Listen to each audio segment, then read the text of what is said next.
here today and hearing today. I'd also like to thank our witnesses for joining us today and for your service to our country.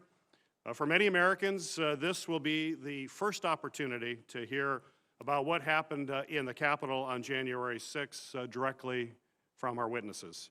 We appreciate your willingness to work with our committees to examine the breakdowns that allowed this terrible attack to occur and to ensure that an attack like this can never, ever happen again. This hearing is unique because it's personal for everyone involved, and I'm grateful to our witnesses, colleagues, staff, Capitol Police, the D.C. Metropolitan Police, and the National Guard units who continue to assist in protecting the Capitol today, and for all of the hard work that allows this very important discussion to begin. So I would like to once again thank Chairwoman Klobuchar for your partnership and for your leadership, and look forward to your opening remarks. Thank you very much, Chairman Peters, and good morning. Thank you to our witnesses for being here today for this first joint hearing of the Rules Committee and the Homeland Security and Government Affairs Committee as we work to conduct oversight into what happened in the lead up and during the horrific events of January 6th. Thank you to Chairman Peters and also Ranking Member Portman, as well as my good friend Senator Blunt, who I look forward to continue working with on the Rules Committee in this Congress. I think it's important to note that we planned this entire hearing on a bipartisan basis. That's because the stakes are so high, and we want this, and I say this to our witnesses as well, who are all appearing here voluntarily. I think it's important for the members to know that, and we thank them for doing that. We want this to be as constructive as possible, because in order to figure out the solutions, so this doesn't happen again, we must have the facts, and the answers are in this room. When an angry, violent mob staged an insurrection on January 6th and desecrated our Capitol, the temple of our democracy, it was not just an attack on the building, it was an attack on our republic itself. We are here today to better understand what was known in advance, what steps were taken to secure the Capitol, and what occurred that day, because we want to ensure that nothing like this happens again. Each of our witnesses held a leadership role at the time of the attack. Acting Chief Robert Conti of the Metropolitan Police Department of the District of Columbia, Mr. Stephen Sun, former Chief of the U.S. Capitol Police, who is here with us in person today, Mr. Michael Stenger, former Senate Sergeant at Arms, and Mr. Paul Irving, former House Sergeant at Arms. The other witnesses are here, as many of our witnesses do, via video. To our witnesses, your testimony is vital, and thank you again for coming. At the same time, this is certainly not the last hearing that we will have regarding this attack. Next week, we will hear from witnesses from federal agencies, including the FBI, the Department of Homeland Security, and the Department of Defense that are critical to our understanding. The insurrection at the Capitol was more than an assault on democracy. It was an actual life or death situation for the many brave law enforcement officers who show up here to do their work every day. And at the beginning of this testimony, we will hear from one of them. We will never forget the haunting shrieks of the police officer pinned in between the doors at the hands of the rioters pleading for help. We will never forget Officer Harry Dunn, who fought against the violent mob for hours, and after it was over, broke down in tears, telling fellow officers he'd been called the N-word 15 times that day. He asked, "Is this America?" Our Officer Eugene Goodman, who after saving Senator Romney from walking, who is here with us today, thank you, Senator Romney, from walking directly into the mob, ran by himself to take on a group of rioters. And then Eugene Goodman diverted that mob away from the Senate chamber, allowing us to safely depart. Tragically, the attack on the Capitol also cost the lives of 3 brave officers, including Officer Brian Sicknick, who died from injuries sustained while engaging with protesters.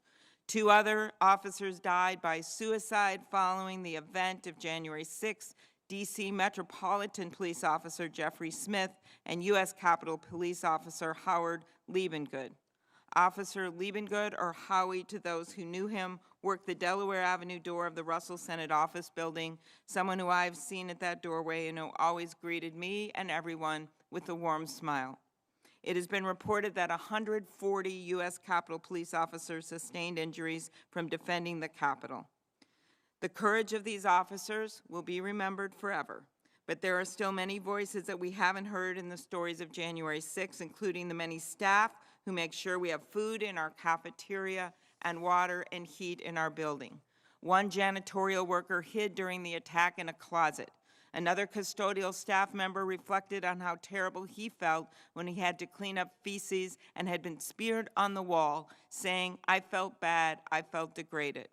These dedicated workers were here too when the Capitol was attacked, as were many committed journalists who report on our work to the American people. To make this place safe going forward, we must answer some key questions. First and foremost on many of our minds is what took so long to deploy the National Guard that day, both because of decisions made in the Capitol complex, but also by others in the federal government. We must find out what was known about the potential for violence before the attack and how that intelligence was shared with law enforcement partners, including the officials responsible for protecting the Capitol. There are also important questions to be asked about how information concerning those threats was communicated to rank and file officers.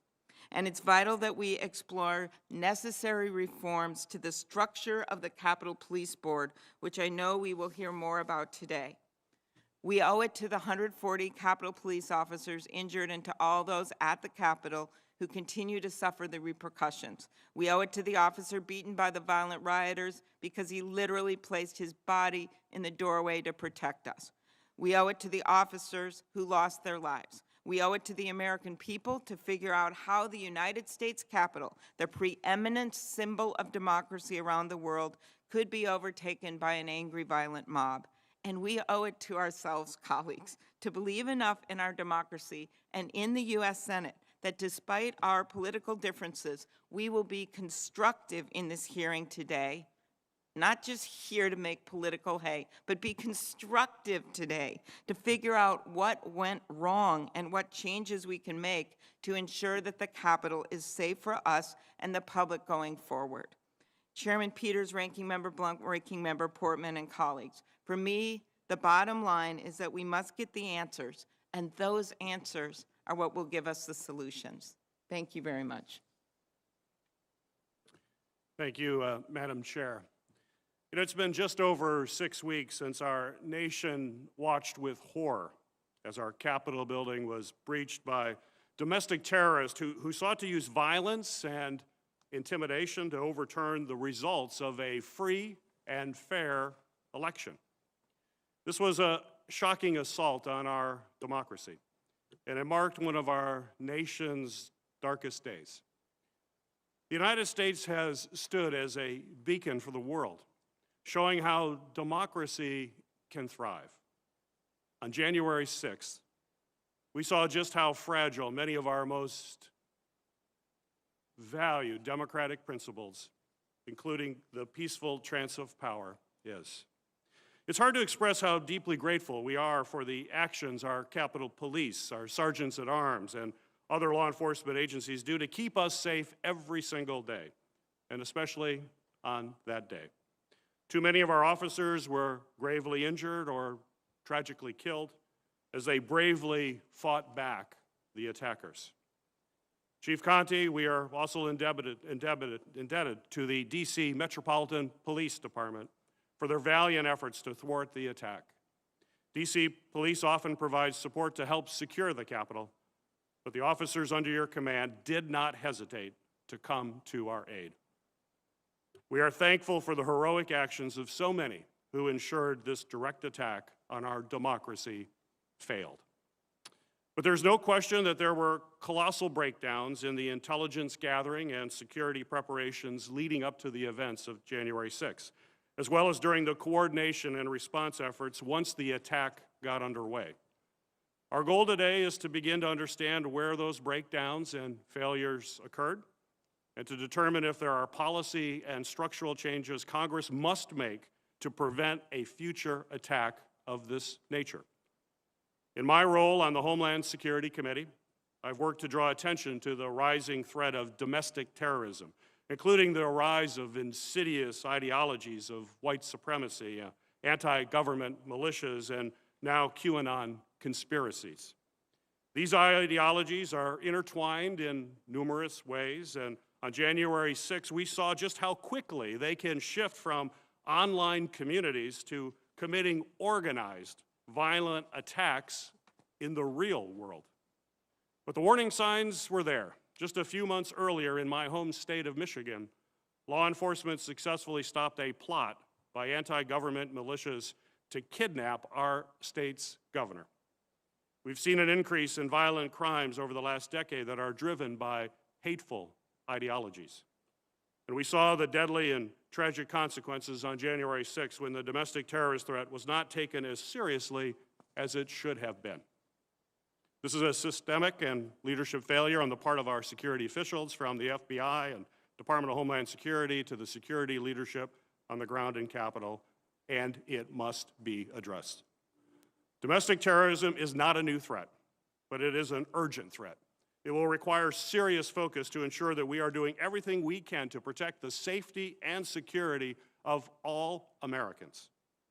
And I'd like to take a moment to remind my colleagues that every senator here today took an oath to protect and defend the Constitution against all enemies, both foreign and domestic.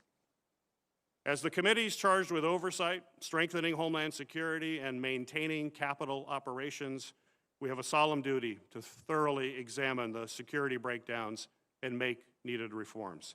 And I'm hopeful we'll be able to work together and carry out this responsibility in a serious and a nonpartisan way. And finally, while today's hearing is our first on January 6th attack, it will not be our last.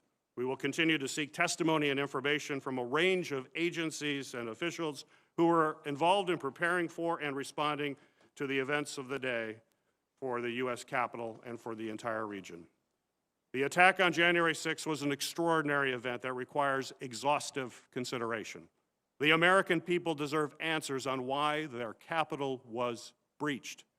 And I look forward to having a productive discussion with our witnesses in order to provide the American people with those answers.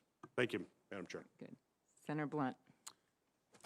Thank you, Chairwoman Klobuchar. It's great to work with you and Chairman Peters and Senator Portman as we move forward on this hearing on what happened on January the 6th, and I think that'll obviously also require discussion of what happened in the days immediately leading up to January the 6th. This hearing, as Senator Peters and you have both said, really the beginning of a series of efforts that hopefully we can approach in a bipartisan way that looks for solutions and ensures that the deadly, outrageous, destructive attack that marks such a sad day in our history never happens again. Certainly the officers who defended the Capitol that day deserve to be recognized and praised for their valiant efforts and their willingness every day to stand ready to do what needs to be done to defend the Capitol and those who work there.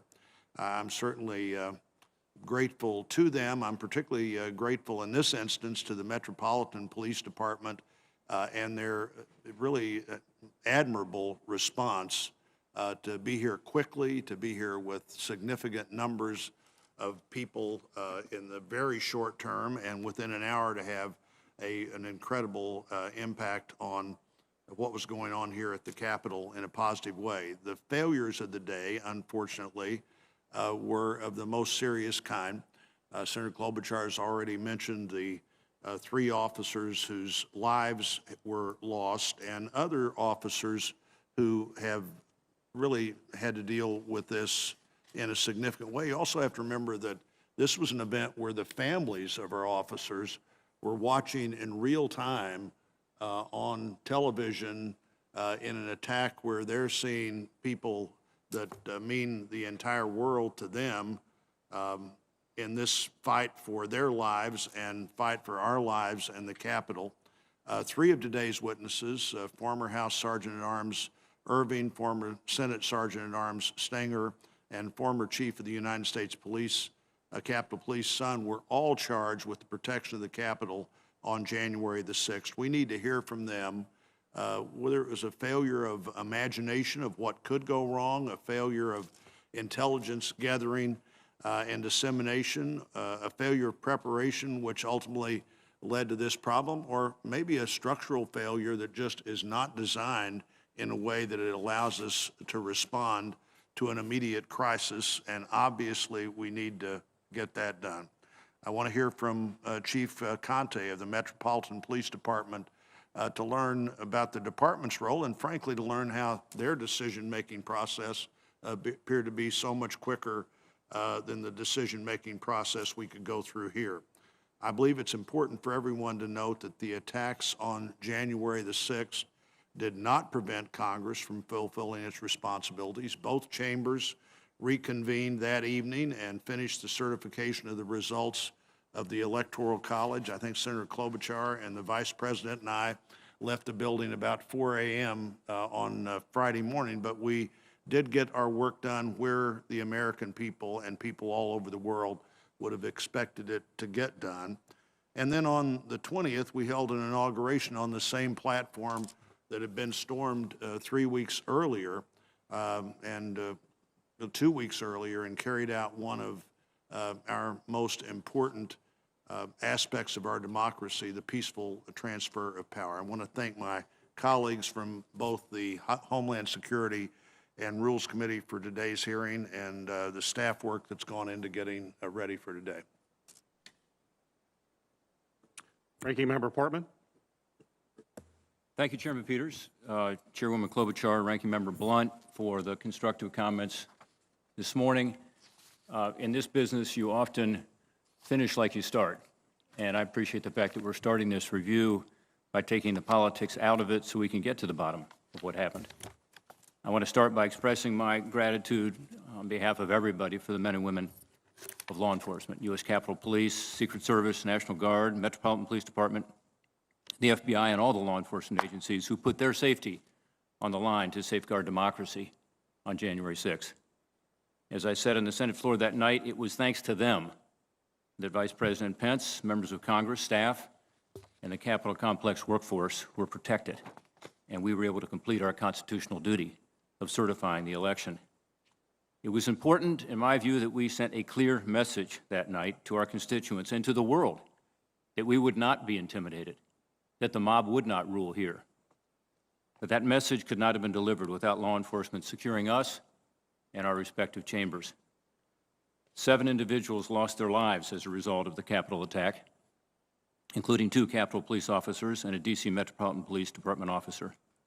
We will never forget the service and sacrifice of Officers Brian Sicknick, Jeffrey Smith, Howard Liebengood. I knew Officer Liebengood. I saw Howie most days at his post at the Russell Office Building. His colleagues will tell you no officer was more dedicated to the mission of the Capitol Hill Police Department, the mission and duty to serve and protect, and I'm proud to have called him a friend. We will never forget Officer Eugene Goodman and the hundreds of other officers who were heroes on the front lines that afternoon, that evening, many of whom sustained injuries. To honor that kind of sacrifice and avoid future attacks, we have got to take a really hard look at what happened on January 6th. The decision-making that led up to that day and the decision-making that allowed the Capitol to be breached and overrun. As the bipartisan media advisory announcing this joint hearing stated, the purpose today is to examine the security failures that led to a breach of the Capitol on January 6th, specifically the preparation and response efforts. There are key questions that have to be answered. First, some witnesses have suggested there was an intelligence failure. We need to know, was there credible intelligence about potential violence? When was it known, and who knew it? Second, our witnesses have differing accounts about requests for National Guard assistance. We need to know, did the U.S. Capitol Police request approval to seek National Guard assistance prior to January 6th? And if so, why was that request denied? We need to know, was the request for National Guard assistance on January 6th delayed? And why, if that is true? And we need to know why it took so long for the National Guard to arrive after their support was requested. Third, the Capitol was overtaken in a matter of hours. We need to know whether Capitol Police officers were properly trained and equipped to respond to an attack on the Capitol. And if not, Why not? And we need to know why the Capitol complex itself was so vulnerable and insecure that it could be so easily overrun. My hope is that today we get clear answers to these questions from our witnesses. We need to know what happened and how to ensure this never happens again. It's that simple. I'll be listening carefully, as I know my colleagues will, to the testimony of the witnesses before us. These events on January 6th showed that while our democracy is resilient, our democracy at times will be challenged. We've got to be up to that challenge. That certainly includes securing this Capitol, the citadel of democracy. That's something we can all agree on. Thank you, Mr. Chairman.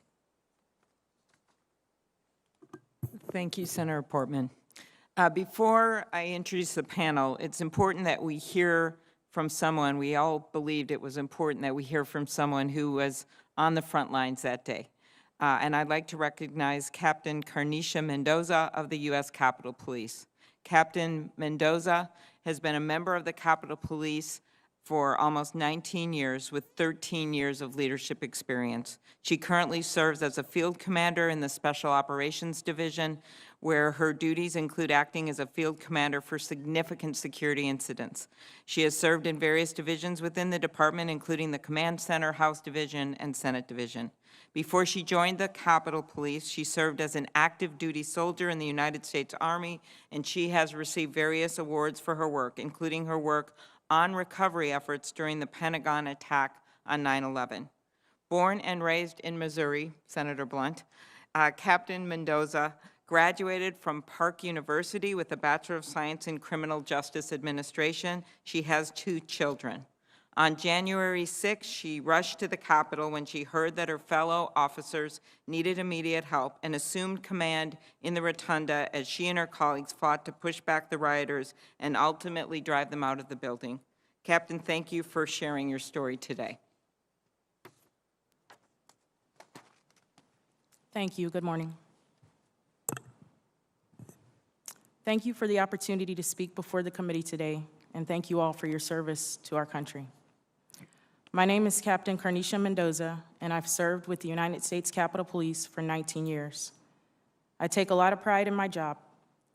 Prior to serving with the Capitol Police, I served as an active duty soldier with the United States Army. My last duty station was split between the Pentagon and the Washington Area Criminal Investigations Division.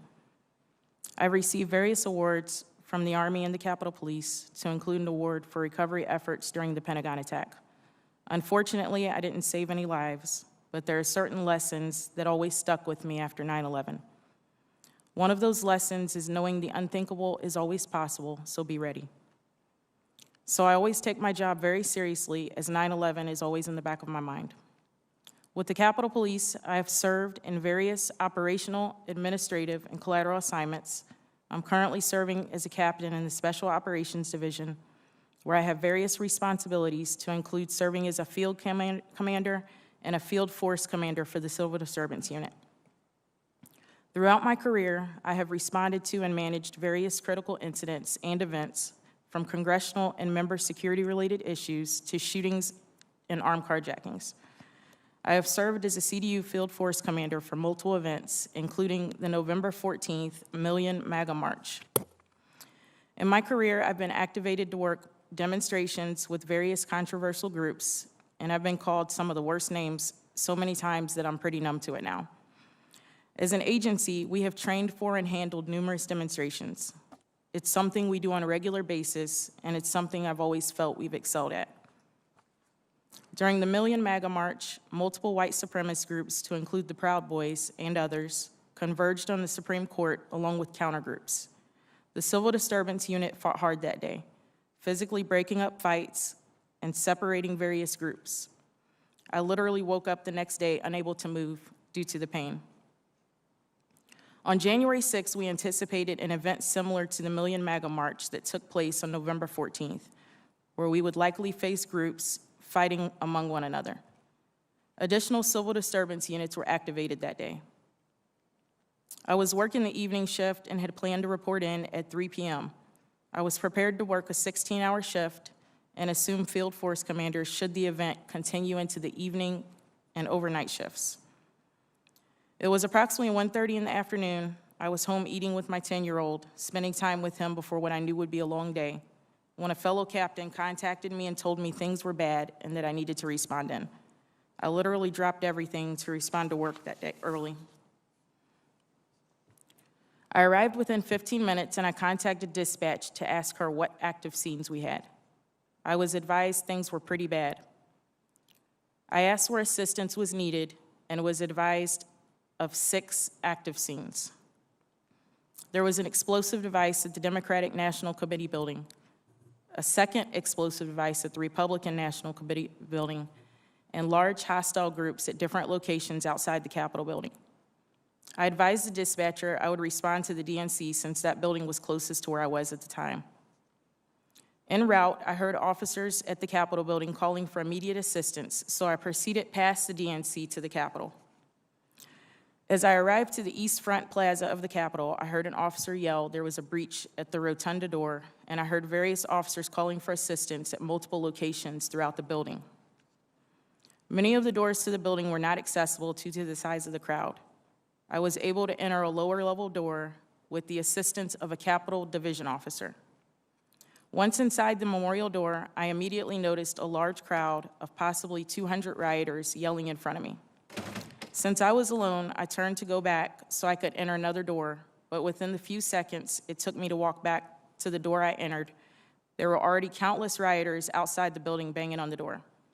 I had no choice but to proceed through the violent crowd in the building. I made my way through the crowd by yelling and pushing people out of my way until I saw Capitol Police civil disturbance units in riot gear in the hallway. They were holding the hallway to keep rioters from penetrating deeper into the building. I immediately jumped in line with them to assist with holding the crowd of rioters. At some point, my right arm got wedged between rioters and the railing along the wall. A CDU sergeant pulled my right arm free, and had he not, I'm certain it would have been broken. Shortly after that, an officer was pushed and fell to the floor. I assisted the officer to a safer location and got back in line. At some point, the crowd breached the line officers worked so hard to maintain. Civil disturbance units began to redeploy to keep rioters from accessing other areas of the building. I proceeded to the rotunda where I noticed a heavy smoke-like residue and smelled what I believed to be military-grade CS gas, a familiar smell. It was mixed with fire extinguisher spray deployed by rioters. The rioters continued to deploy CS into the rotunda. Officers received a lot of gas exposure, which is worse inside the building than outside because there's nowhere for it to go. I received chemical burns to my face that still have not healed to this day. I witnessed officers being knocked to the ground and hit with various objects that were thrown by rioters. I was unable to determine exactly what those objects were. I immediately assumed command in the rotunda and called for additional assets. Officers began to push the crowd out the door. After a couple hours, officers cleared the rotunda, but had to physically hold the door closed because it had been broken by the rioters. Officers begged me for relief as they were unsure how long they could physically hold the door closed, with the crowd continually banging on the outside of the door, attempting to gain re-entry. Eventually, officers were able to secure the door with furniture and other objects. I'm proud of the officers I worked with on January 6th. They fought extremely hard. I know some said the battle lasted 3 hours, but according to my Fitbit, I was in the exercise zone for 4 hours and 9 minutes, and many officers were in the fight even before I arrived. I'm extremely proud of the United States Capitol Police. I'm especially proud of the officers who are the backbone of this agency and carry out day-to-day operations. I know with teamwork we can move forward. The night of January 7th into the very early morning hours of my birthday, January 8th, I spent at the hospital comforting the family of our fallen officer and met with the medical examiner's office prior to working with fellow officers to facilitate a motorcade to transport Officer Sicknick from the hospital. Of the multitude of events I've worked in my nearly 19-year career in the department, this was by far the worst of the worst. We could have had 10 times the amount of people working with us, and I still believe the battle would have been just as devastating. As an American and as an Army veteran, it's sad to see us attacked by our fellow citizens. I'm sad to see the unnecessary loss of life. I'm sad to see the impact this has had on Capitol Police officers. and I'm sad to see the impact this has had on our agency and on our country. Although things are still raw and moving forward will be a difficult process, I look forward to moving forward together as an agency and as a country.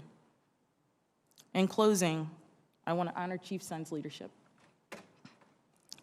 I served under his command as a watch commander for 3 years and was able to personally see his hard work and dedication. He was fully dedicated to the United States Capitol Police, and he cared about every employee on the department. I often hear employees on the department praise his leadership and his ability to inspire others. He's made a significant impact on our agency. Thank you, Chief. Thank you. Thank you very much, Captain Mendoza, for that beautiful statement and for your work on behalf of our country. I'm going to give you the bios on the other witnesses, and then Senator Peters will swear them in. Our first witness today is Robert J. Conti, Acting Chief of the Metropolitan Police Department of the District of Columbia. Acting Chief Conti was sworn in as Acting Chief of the MPD on January 2nd of this year. He first joined the department in 1989 as a cadet. After being sworn in, he became a patrol officer before being promoted to lieutenant and leading the force's intelligence branch. In 2004, he was promoted to captain and put in charge of the violent crimes branch. After being promoted to 2nd District Commander, he joined the Special Operations Division. For the next decade, Acting Chief Conti served in multiple leadership roles with the MPD, including as Patrol Chief of Patrol Services South, where he oversaw several police districts. He was appointed as Assistant Chief of the Investigative Services Bureau in March of 2018. Acting Chief Conti is a graduate of DC schools and holds a bachelor degree in professional studies from the George Washington University. Acting Chief Conti grew up in the Carver Terrace community in Northeast Washington, D.C. Our second witness today will be Mr. Stephen A. Sund. Mr. Sund served as Chief of the U.S. Capitol Police from June of 2019 to January 16th of this year. Mr. Sund joined the Capitol Police in 2017 as Assistant Chief and Chief of Operations.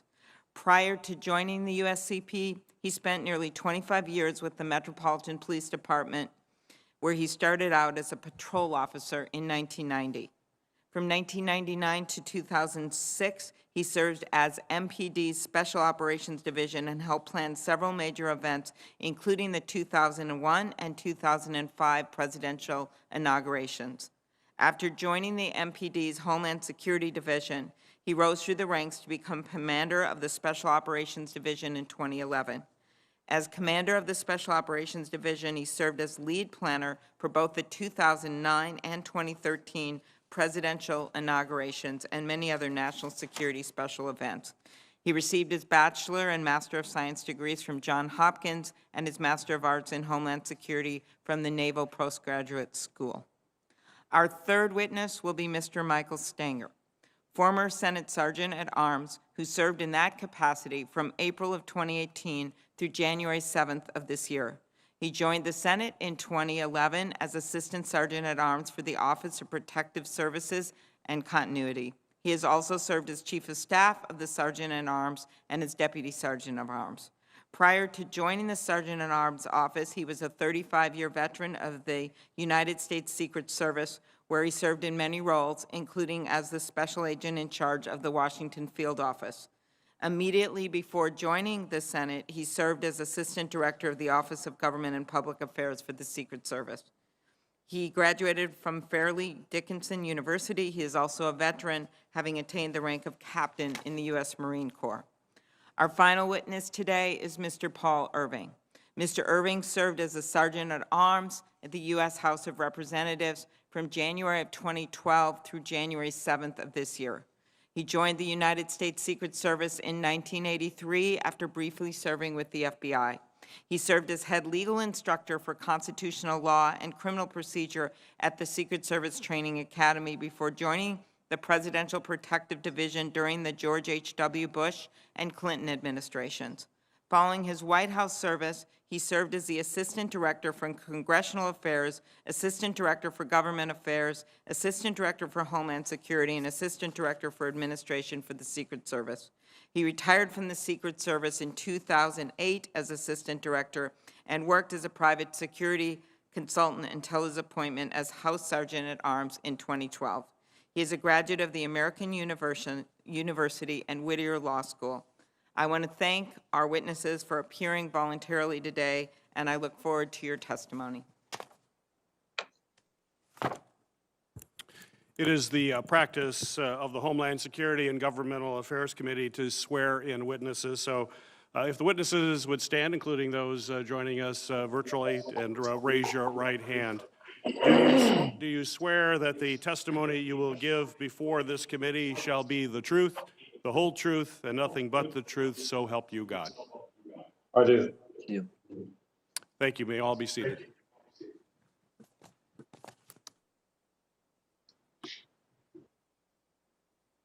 You want to begin then, Chief Conti? Sure. Good morning, Chairman Peters, Chairwoman Klobuchar, Ranking Members Portman and Blunt, and members of the committee. I am Robert J. Conti III, the Acting Chief of Police of the Metropolitan Police Department, the primary police force in the District of Columbia. I appreciate this opportunity to brief you on the events of January 6, 2021, a dark day for our country. I would like to begin by highlighting a few key facts to ensure the committees and the audience understand the very different roles of Mayor Muriel Bowser and the District of Columbia, including MPD, and those of congressional and federal authorities. First, MPD is prohibited by federal law from entering the Capitol or its grounds to patrol, make arrests, or serve warrants without the consent or request of the Capitol Police Board. Second, the President of the United States, not the Mayor of the District of Columbia, controls the DC National Guard. The scope of the request by the Mayor must be limited to supporting the district's local jurisdiction and authority, which excludes federal entities and property. Third, since Mayor Bowser declared a public health emergency last March, the district has not issued permits for any large gathering. Although the district and MPD take pride in facilitating the exercise of First Amendment rights by all groups, regardless of their beliefs, none of the public gatherings on January 5th and 6th were issued permits by the city. On the morning of January 6th, MPD was prepared to support our federal partners with a First Amendment assembly that was held primarily on federal land, while continuing to patrol and respond to calls for service throughout DC. Based on our experience with prior demonstrations after the election, we recognize that there was a possibility of violence, especially after dark as smaller groups of protesters gathered with malicious intent on our city streets. To be clear, available intelligence pointed to a large presence of some of the same groups that had contributed to violence in the city after demonstrations in November and December. The district had intelligence indicating the potential for violent actions in the streets of the District of Columbia. In preparation for the anticipated demonstrations and the possibility of violence on city streets, MPD was fully deployed on 12-hour shifts the week of January 4th, with days off and leave canceled. At Mayor Bowser's request, several area police departments were on standby in DC, and more than 300 members of the National Guard were deployed on district streets, providing traffic control and other services. However, these resources were barely enough to counter an event that had never happened in the history of the United States: a mob of thousands of American citizens launching a violent assault on the US Capitol, the seat of our government, in an attempt to halt the counting of the electoral ballots, an essential step in the peaceful transfer of power in our nation. The mob's sustained assault on the Capitol precipitated an equally unprecedented response, with then Capitol Police Chief Steve Sun issuing an urgent request for MPD to come assist in defending the Capitol. Needless to say, when we received the call for help, MPD responded immediately. Within minutes, our members arrived at a chaotic scene, the violent mob had overran protective measures at the Capitol in an attempted insurrection prior to the arrival of MPD officers at the West Front. Our objectives were to, one, stop the rioters from entering the Capitol building and remove those that were already inside. Two, secure a perimeter so that the Capitol could be cleared for lawmakers. Three, enable Congress to resume their sessions to demonstrate to our country and to the world that our democracy was still intact. And lastly, once the third objective had been accomplished, begin making arrests of anyone violating the law. At 2:22 p.m., a call was convened with, among others, myself, leadership of the U.S. Capitol Police, the National Guard, and the Department of the Army. I was surprised at the reluctance to immediately send the National Guard to the Capitol grounds. In the meantime, by 2:30 p.m., the district had requested additional officers from as far away as New Jersey and issued notice of an emergency citywide curfew beginning at 6 p.m. From that point, it took another 3.5 hours until all rioters were removed from the Capitol. 90 minutes later, at 8 p.m., Congress was able to resume its critical work and fulfill its constitutional duty. Over the course of January the 6th and into the early morning of the 7th, approximately 1,100 MPD members responded to the Capitol. At least 65 MPD members sustained injuries. 5 people lost their lives on January the 6th. As we reflect on that dark day, we offer condolences to all of the grieving families. In closing, I appreciate the opportunity to highlight the heroism of MPD officers who put their lives on the line to protect the Capitol, Congress, and our democracy. But to ensure the continued safety of the district and everyone in it, we must be frank in looking at several critical issues. This assault on the Capitol has exposed weaknesses in the security of the most secure city in the country. The federal police forces in DC will be re-examining their security protocols, given the risk of both foreign and domestic terrorism. As the chief of the district's municipal police force, I must think about our preparations not only for possible attacks, but the daily impact of the changing operations of our federal partners. As they harden targets in the federal enclave, other buildings in the city under MPD jurisdiction may become more likely targets. This concludes my testimony. I am happy to answer any questions. Thank you very much. Mr. Sunt.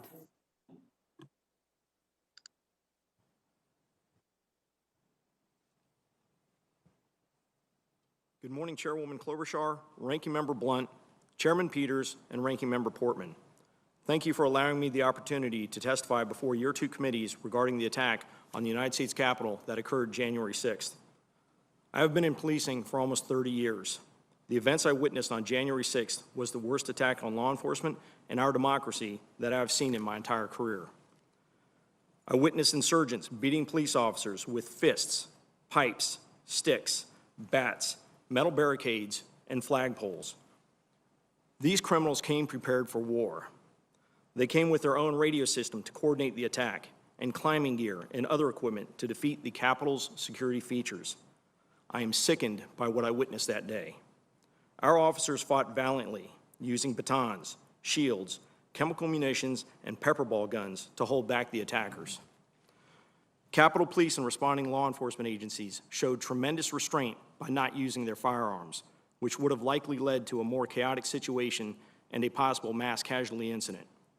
No civilian law enforcement agency, to include the United States Capitol Police, is trained or equipped to repel an insurrection of thousands of individuals focused on breaching a building at all costs. I am extremely proud and appreciative of the Capitol Police officers, the Metropolitan Police Department, and the other law enforcement agencies that came to our assistance. A clear lack of accurate and complete intelligence across several federal agencies contributed to this event, and not poor planning by the United States Capitol Police. We rely on accurate information from our federal partners to help us develop effective security plans. The intelligence that we based our planning on indicated that the January 6th protests were expected to be similar to the previous MAGA rallies in 2020, which drew tens of thousands of participants. The assessment indicated that members of the Proud Boys, white supremacist groups, Antifa, and other extremist groups were expected to participate on January 6th, and that they may be inclined to become violent. Based on the intelligence that we received, we plan for an increased level of violence at the Capitol, and that some participants may be armed. But none of the intelligence we received predicted what actually occurred. Extensive preparations were put into place for January 6th that included the full activation of the department, intelligence and information sharing with our federal and local partners and department officials, implementing a significant enhancement for member protection, extensive operational enhancements to include significant civil disobedience deployment and an expanded perimeter. We also distributed additional protective equipment for our officers and coordinated outside agency support.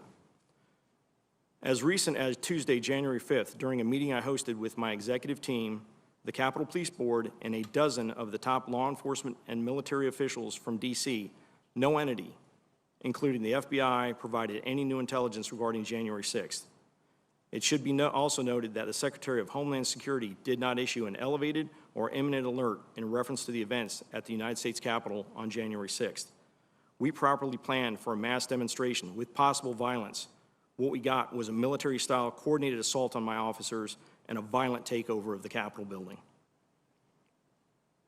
I know that the images we saw of the officers battling for their lives and the visuals on national TV had a profound effect on the nation. The United States Capitol Police did everything we could based on the intelligence and available resources to prepare for this event. While my officers were fighting, my post was in the command center coordinating resources from numerous agencies around the National Capital Region to provide critically needed support.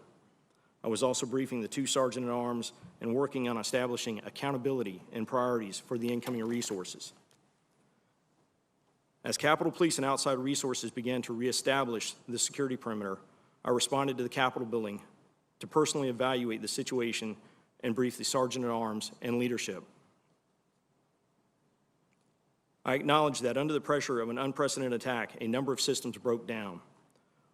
One of the reported issues described by officers was a lack of clear communications and directions from officials. It appears that the established incident command for the Capitol building was overwhelmed by the enormity of the situation and as officials battling insurrections as opposed to directing the response. There have also been reports that some officers may have felt confused or let down during the attack. As an official who cares as much as I do about my colleagues, nothing is more painful to me. These issues must be addressed through new training, policies, and procedures. Even our best efforts were not enough to stop this unprecedented assault on the Capitol. However, casting blame solely on United States Capitol Police leadership is not only misplaced, but it also minimizes what truly occurred that day.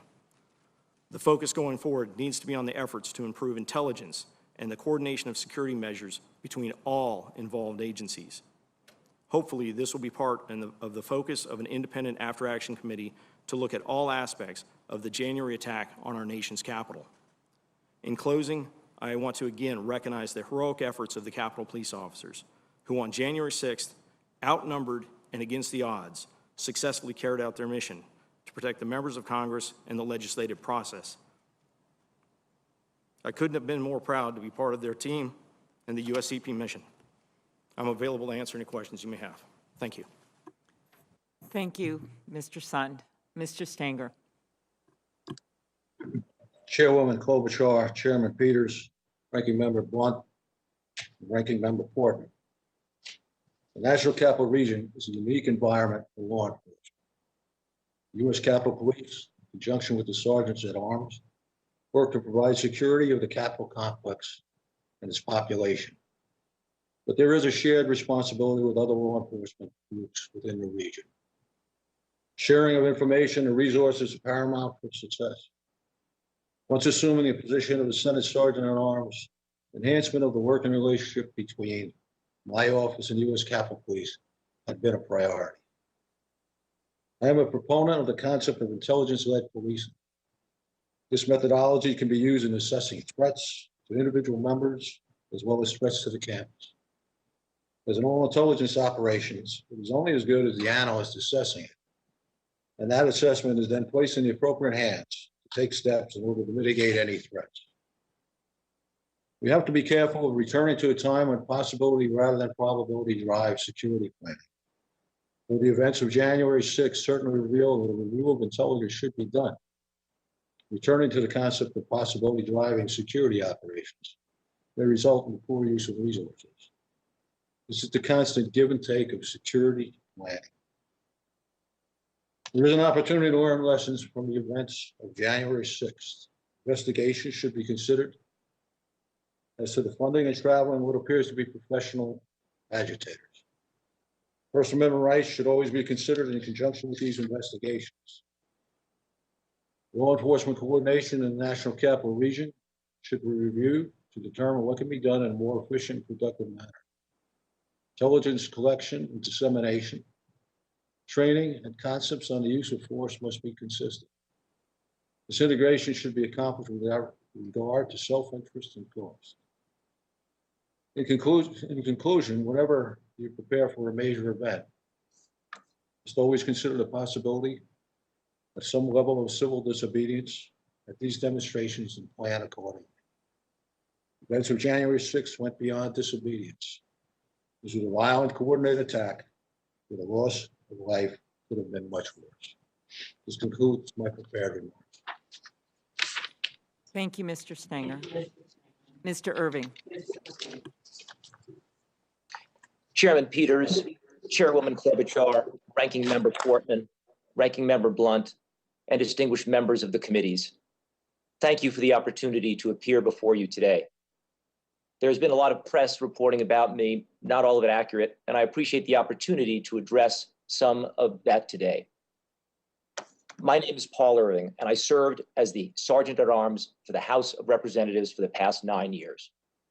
Serving in that role was one of the great honors of my life, and I count it a privilege to have worked with speakers from both political parties, including Speaker Boehner, Speaker Ryan, and Speaker Pelosi. I'm a law enforcement officer by training.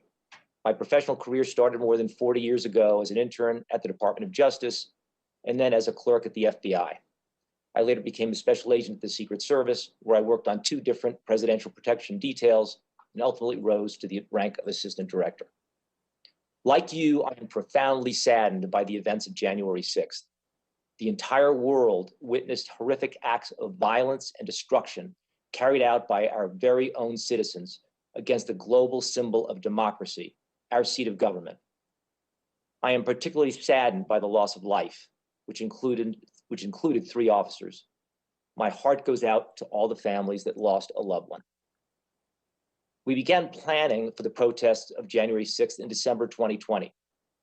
The planning relied on what we understood to be credible intelligence provided by various state and federal agencies, including a special event assessment issued by the Capitol Police on January 3rd. The January 3rd assessment forecast that the protests were, quote, expected to be similar to the previous million MAGA March rallies that had taken place in November and December 2020. Every Capitol Police daily intelligence report between January 4 and January 6th, including on January 6th, forecast the chance of civil disobedience or arrest during the protests as remote to improbable. I relied on that intelligence when overseeing the security plan put forth by Chief Sund. The Chief's plan took on an all-hands-on-deck approach whereby every available sworn Capitol Police employee with police powers was assigned to work on January 6th. That meant approximately 1,200 Capitol Police officers were on site, including civil disturbance units and other tactical teams. I also understood that 125 National Guard troops were on notice to be standing by for a quick response. The Metropolitan Police Department was also on 12-hour shifts with no officers on day off or leave, and they staged officers just north of the Capitol to provide immediate assistance if required. The plan was briefed to multiple law enforcement partners. Based on the intelligence, we all believed that the plan met the threat and that we were prepared. We now know that we had the wrong plan. As one of the senior security leaders responsible for the event, I am accountable for that. I accept that responsibility, and as you know, I have resigned my position. Much has been said about whether optics affected my judgment in a January 4 telephone call with Chief Sund and Senate Sergeant at Arms Stenger about a National Guard offer to incorporate 125 unarmed National Guard troops into the security plan. The Guard's purpose would have been to work traffic control near the Capitol. My use of the word optics has been mischaracterized in the media. Let me be clear. Optics, as portrayed in the media, played no role whatsoever in my decisions about security, and any suggestion to the contrary is false. Safety was always paramount when making security plans for January 6th. We did discuss whether the intelligence warranted having troops at the Capitol. That was the issue. And the collective judgment at that time was no, the intelligence did not warrant that. If the chief or any other security leader had expressed doubt about our readiness without the National Guard, I would not have hesitated to request them. Chief Sund, Senate Sergeant at Arms Stenger, and I were confident in the chief's plan, and I did whatever I could to ensure that Chief Sund had the support needed to prepare and execute that security plan. And on January 6th, when I was asked for authorization to request National Guard assistance, I approved it. There are important lessons to be learned from January 6th. I commend the committees for conducting this proactive review of the events leading up to and on January 6th. I want to help the staff and members make changes and improvements and to ensure the tragedies of January 6th never occur again. I look forward to answering your questions. Thank you very much. We'll now begin questioning. I want to start out just to clear up one thing by just asking all of our witnesses a yes/no question. Based on what we know now, including the recent Department of Justice indictment, do you agree that there is now clear evidence that supports the conclusion that the January 6th insurrection was planned and it was a coordinated attack on the U.S. Capitol? Just say, everyone agree? Yes. Okay. Would you agree that this attack involved white supremacists and extremist groups? Yes. Okay. Would you agree that this was a highly dangerous situation, which was horrific, but could have actually been worse without the courage of the officers that you commanded? Yes. Okay, Yes. thank you. Yes. Okay, so now let's look at what we knew leading up to it, or what you knew leading up to it, or what people that worked for you knew leading up to it. We knew leading up to it that on leading up to January 6th, President Trump sent nationwide tweets telling people to come to Washington on January 6th and saying, be there, will be wild. And according to public reporting by the Washington Post, the FBI's Norfolk field office issued a threat report on January 5th that detailed specific calls for violence online in connection with January 6th, including that protesters, quote, be ready to fight, end quote, and quote, go there ready for war, end quote. I guess I'll start with you, Mr. Sund. When a critical intelligence report is received by the Capitol Police from an intelligence community source like the FBI, who usually would receive it? And I guess I'll start with, did you receive this report? Thank you very much for the question, ma'am. I actually, just in the last 24 hours, was informed by the department that they actually had received that report. It was received by what we call one of our sworn members that's assigned to the Joint Terrorism Task Force, which is a task force with the FBI. They received it the evening of the 5th, reviewed it, and then forwarded over to an official at the intelligence division over at U.S. Capitol Police Headquarters. And so you hadn't seen it yourself? No, ma'am. It did not go any further than that. Okay, and then was it sent to the House and Senate Sergeant at Arms? I don't believe it went any farther than from the over to the sergeant at the intelligence division. Okay, and Mr. Irving, Mr. Stenger, did you get that report beforehand? Mr. Stenger, did you get the report? No. Okay, Mr. Irving. I did not. Okay. Okay, so I think that may have contributed part to the lack of information, but I'll leave that for the future. Now let's go back to another report. I know on January 3rd, Mr. Sund, you said in your written testimony that the Capitol Police published intelligence assessments of the event, including one on January 3rd. Do you mostly rely on your federal partners like the FBI to gather and analyze intelligence on potential threats to the Capitol and members of Congress? Yes, I think what's important to realize as a law enforcement agency, we're a consumer of intelligence and information that's provided by the intelligence community. The intelligence community is 18 federal agencies that collect information, do the analyzing of the raw data, raw intelligence, and then provide it to us. So we're reliant on that information to be complete and accurate. But in that report, we now know, according to your testimony, that tens of thousands of participants were likely to descend on Washington. Is that correct? Yes, ma'am. Okay.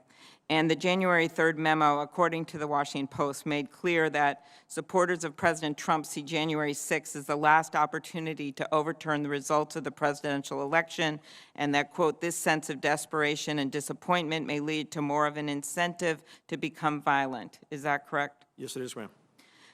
The article also quoted the memo as stating that unlike previous post-election protests, the targets of the pro-Trump supporters are not necessarily the counter-protesters, but rather Congress itself is a target on the 6th. Is that right? That is correct.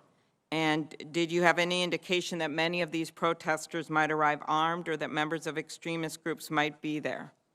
We knew that members of extremist groups would be there, and there was social media calls for people to come armed, yes. You've also said that at a January 5th meeting with Capitol Police, the Sergeant-at-Arms and federal law enforcement, military officials, all present at the meeting indicated that there was no new intelligence report for January 6th. Is that right? That is correct, ma'am.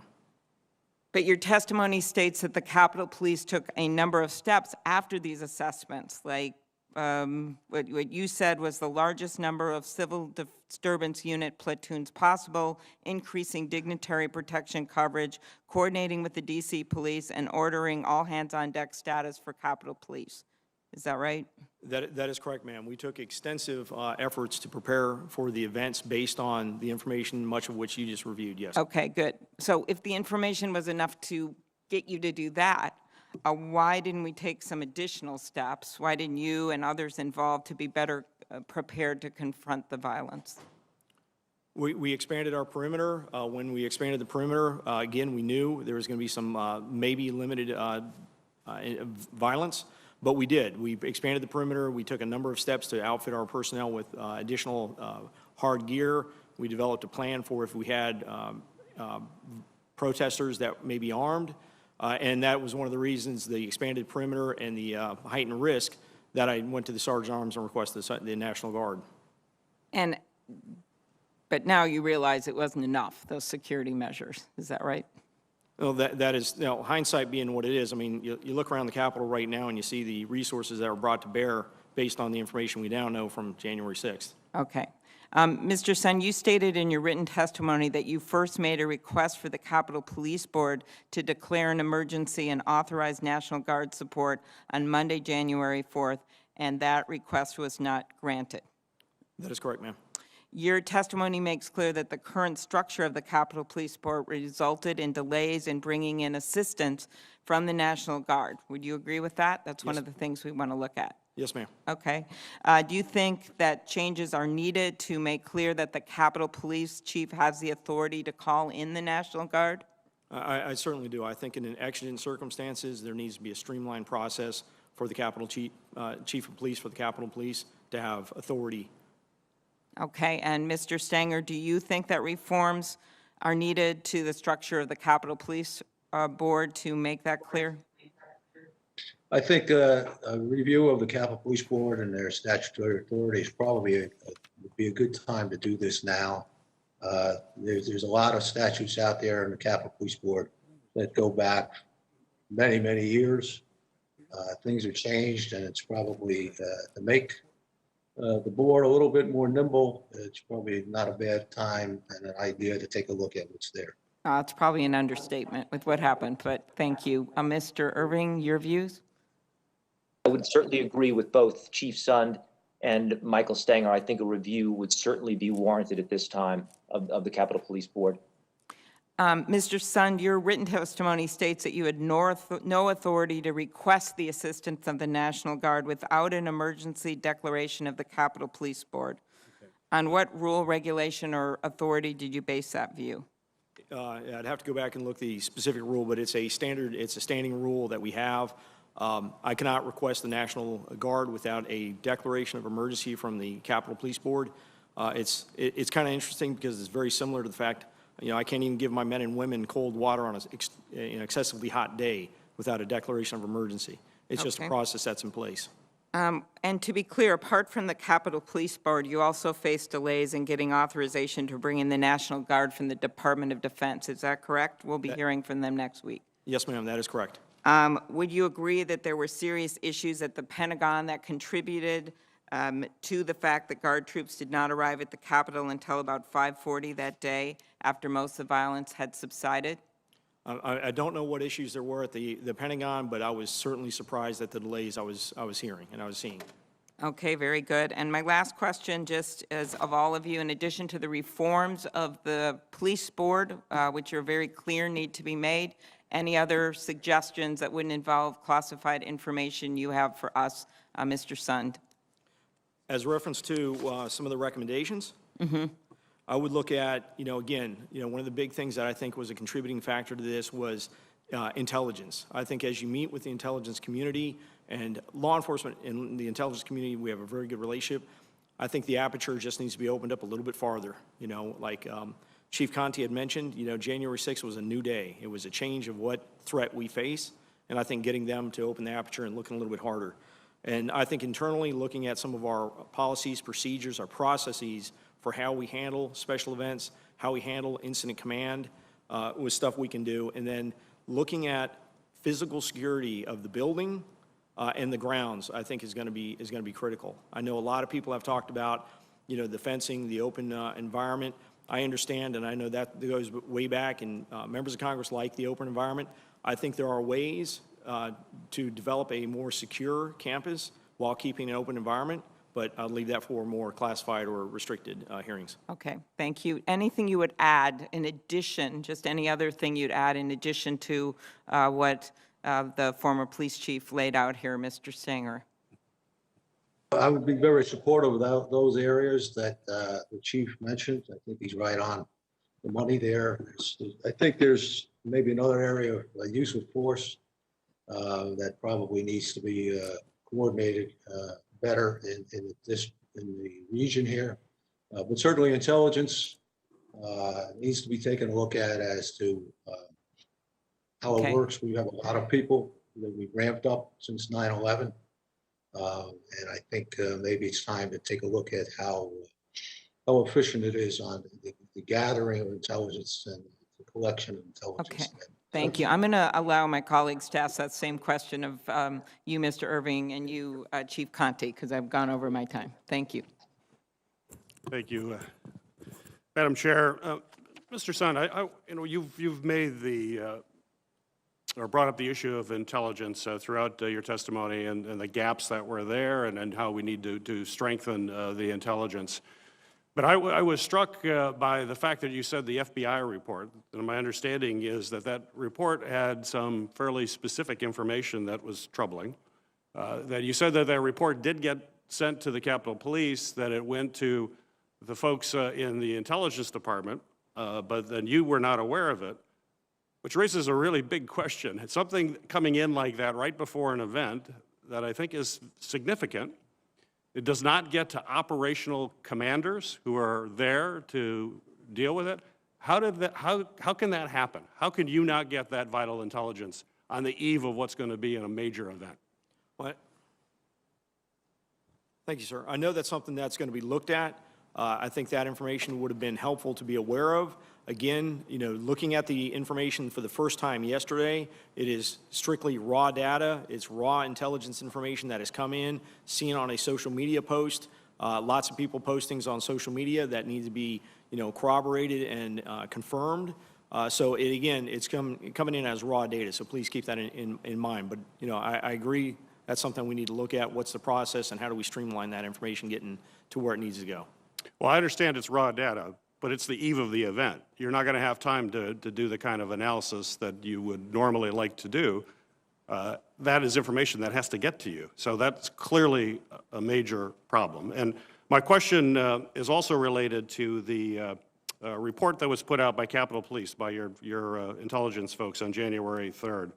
The Intelligence Division of the Capitol Police issued a internal report which reportedly stated, and this is some of this has been out in the public domain, that instead of targeting protesters, as you've seen in the prior events that occurred that you've referenced earlier, that, quote, this is quote that has been out in the public domain, that Congress itself is the target on the 6th by Trump supporters. Congress was the target. The report also mentioned that members of the Proud Boys, white supremacist groups, other extremist groups would be in attendance and, quote, again out in public sources, may be inclined to become violent. So you have your own report. Did you see that report that was put out on the 3rd? Yes, I did. So how is not that a warning of some extraordinary measures? Now, I understand you increased and you had folks there and you increased your presence, but how is that not a real big warning flag? And if it was, what exactly did you do when you read that report? So that was one of the reports that contributed to the fact that we expanded our perimeter. I reached out, looking at it, I'd reach out to the Metropolitan Police Department, just knowing, even before that report, knowing, what that extremists were likely to be there. In the previous reports for it, that has been called for on social media for people to be armed. In talking with our partners over at the Metropolitan Police Department, I'd reached out to say, hey, you're going to be able to provide us some support, and we coordinated that additional support the morning of the 6th. So yeah, we did take all that in consideration as we developed the extensive security plans for this event. So you changed plans on January 3rd after getting that report? We adjust our perimeter. We did a number of things. We actually were adjusting our perimeter probably a little bit before that as well. So that was happening before. So we're going to want to know more specifically when you get that. And then, of course, I think we're going to see you got additional information from the FBI, for example, but that did not get to you. So Right. I understand that. Yeah. The other thing that I think is important for us to understand, and I've heard all of you mention this in your testimony, that this was not just it was actually in response to Chairwoman Klobuchar's question. It is not just a random violent attack. It was actually coordinated that you saw. And I believe in your testimony as well. I'm going to ask other witnesses to respond to this too, because all of you mentioned that.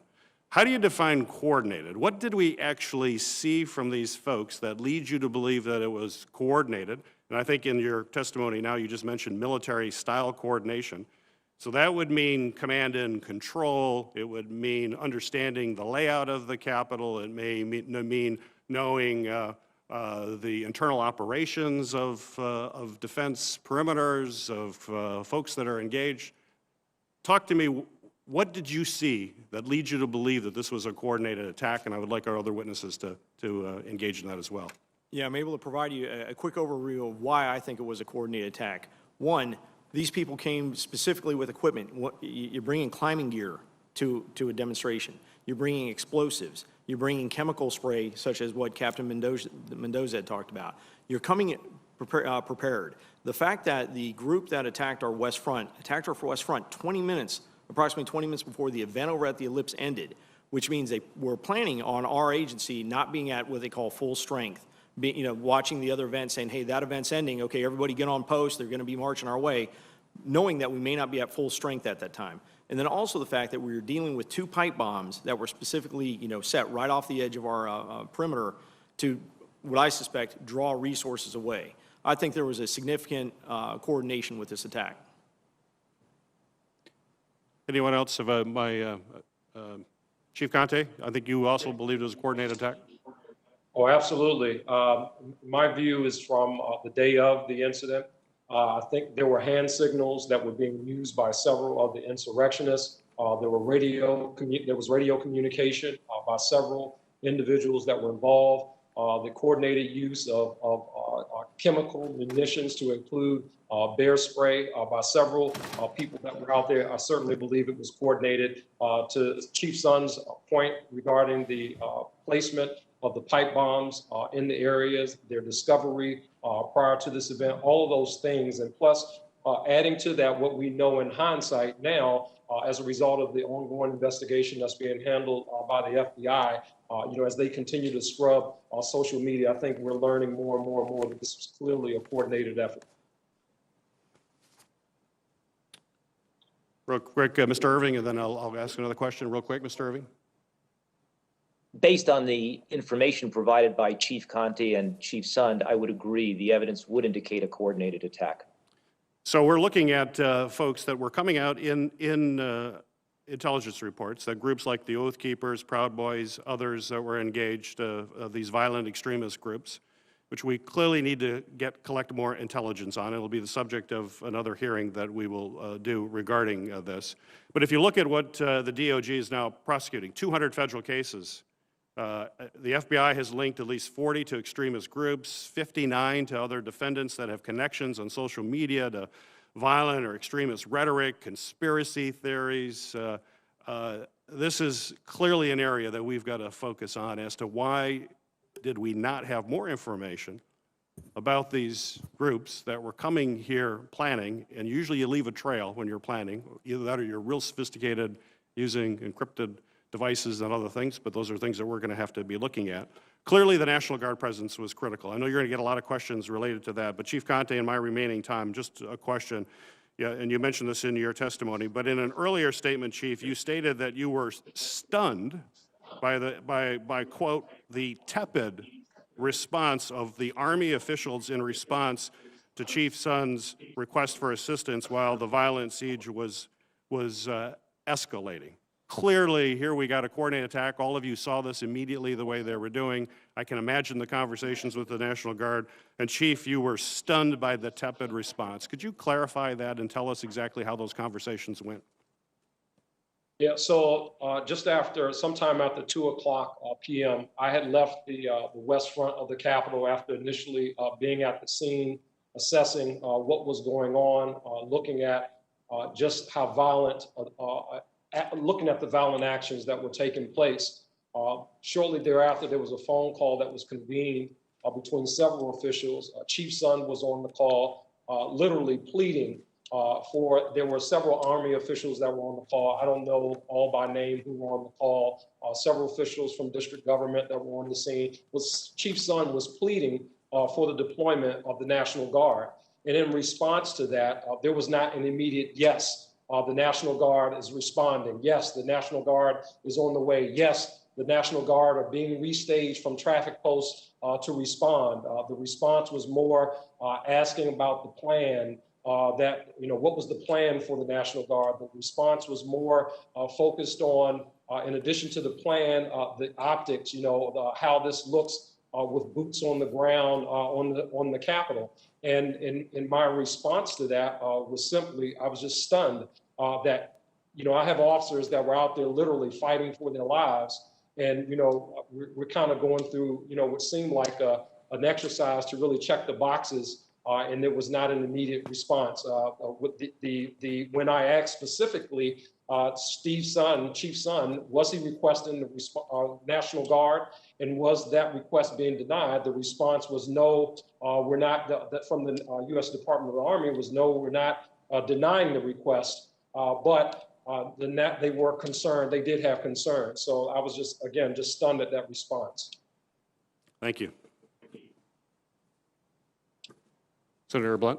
Thank you, Chairman. Chief Sund, if I have your testimony correct this morning, I think what I'm hearing you say is based on the intelligence you saw on January the 3rd, after that on January the 4th, you decided this was going to be a different kind of protest than you'd seen in November and December, and that's when you asked for an expanded perimeter and National Guard assistance. Is that correct? So the information we received, yes, it was very similar to the previous assessments. It was just a little bit more detailed. We had been analyzing kind of how we responded to the previous MAGA marches and decided to expand the perimeter. Really, when you expand a perimeter as large as we expanded it, it creates a large area you have to defend. And that was the primary reason, knowing that these protesters were coming here, we were the focus of the protest and the expanded perimeter, and we knew this was going to be a long day. So did you know from the time you expanded the perimeter that you were going to have more help on all likelihood to defend that perimeter than your force would be able to provide? We knew the additional support would be, we could utilize the additional support, yes. So why did you believe that you needed the approval of Mr. Irving and Mr. Stinger to request assistance to the National Guard? That's always been the case. We only requested the National Guard for very specific events, usually the inauguration, and that requires a declaration of emergency from the Capitol Police Board to utilize those resources. Do you know if there's a statutory requirement for that? I could look into that and get that to you as a follow-up if you'd like. I don't know that there is, but I do know that if you get the approval to expand the perimeter and you don't have the assistance to do that, that's obviously a problem. Why didn't you contact the third member of the police board, the architect of the Capitol, Mr. Blanton? Thank you for that question, sir. My conduit to the Capitol Police Board was usually through the House and Senate Sergeant Arms. They were the ones usually having the communications with the department, especially law enforcement related issues. They're both law enforcement, and also the fact that Mr. Stinger at the time is the Capitol Police Board chairperson. But usually outside the monthly Capitol Police Board meeting that we'd have, unless it was a issue specific to the architect regarding, building structure, something like that, my conduit was regularly the House and Senate Sergeant Arms. Why do you think the architect of the Capitol's on the police board? As one of the voting members and providing oversight. But apparently not enough oversight that you thought you needed to involve him in the conversation. Like I said, my usual conduit was going through the House and Senate Sergeant Arms. That's already 2 people I got to go to, going to 3. In the future, I guess if that's something that's going to be, that we'll implement, then I will implement it. But I was just following my usual course of action. So Mr. Irving and Mr. Stenger both, let's start with Mr. Irving. Why was the request for National Guard assistance not approved at the same time you approved the expansion of the perimeter? Mr. Irving? I think you're muted, Mr. Irving. Now you're definitely muted. Okay, now you should be fine. Go ahead. Am I okay now? You're okay Yes. now. Thank you. I apologize for that. Senator, I did not take the call from Chief Sund on the 4th as a request. Chief Sund called me to tell me that he had received an offer from the National Guard to provide us 125 unarmed troops to work traffic control in the perimeter of the Capitol. Shortly after that discussion, I said, let's include Sergeant at Arms Stanger as chair of the board and another senior official with quite a bit of experience. The 3 of us talked it through. And during that call, the number 1 question on the table was, did the intelligence support it? Did the intelligence support that additional offer for those 125 troops? Did you discuss this with anybody except Sergeant Armstanger and Chief Sund? No, it was just this one phone call. And during that call, we all agreed that the intelligence did not support the troops and collectively decided to let it go. Michael Stenger then said, how about we put him on standby just in case? And that's what we ended up doing. But Okay, from what I remember, everyone was very satisfied that we had a robust plan, security plan, that was consistent with the intelligence that we had at the time. Mr. Stenger, why did you think that the troops were on standby? They must have been standing way away from where we needed them if it took hours to get them here. What did that mean they were going to be on standby? What I did when I spoke to the chief, when the chief brought up to me this attempt to get the National Guard, and it apparently wasn't going forward, I suggested to him that he reach out. He knew the National Guard commander from his previous work in the Metropolitan Police Department. And I suggested that he reach out to the National Guard commander for a couple of reasons. One of them was I had either read in the paper or heard on the news that the National Guard in D.C. was rather reticent to engage with demonstrations this time because of the issues that had arisen during the White House demonstrations of a month ago, and that we need to make sure that the National Guard was engaged in this and that they would be willing to. Well, do you think you did make sure that they were engaged and would be willing? I'm going to have to go to one more question here. Did you think they were engaged and would be willing if called on? Yeah, that's what I think, what I asked the right. chief to determine from the general. All right, Mr. Irving, you said in your testimony that when asked for National Guard assistance, you approved it. Mr. Sun stated that he asked for the National Guard assistance at 1:09, and you approved, it was approved at 2:10.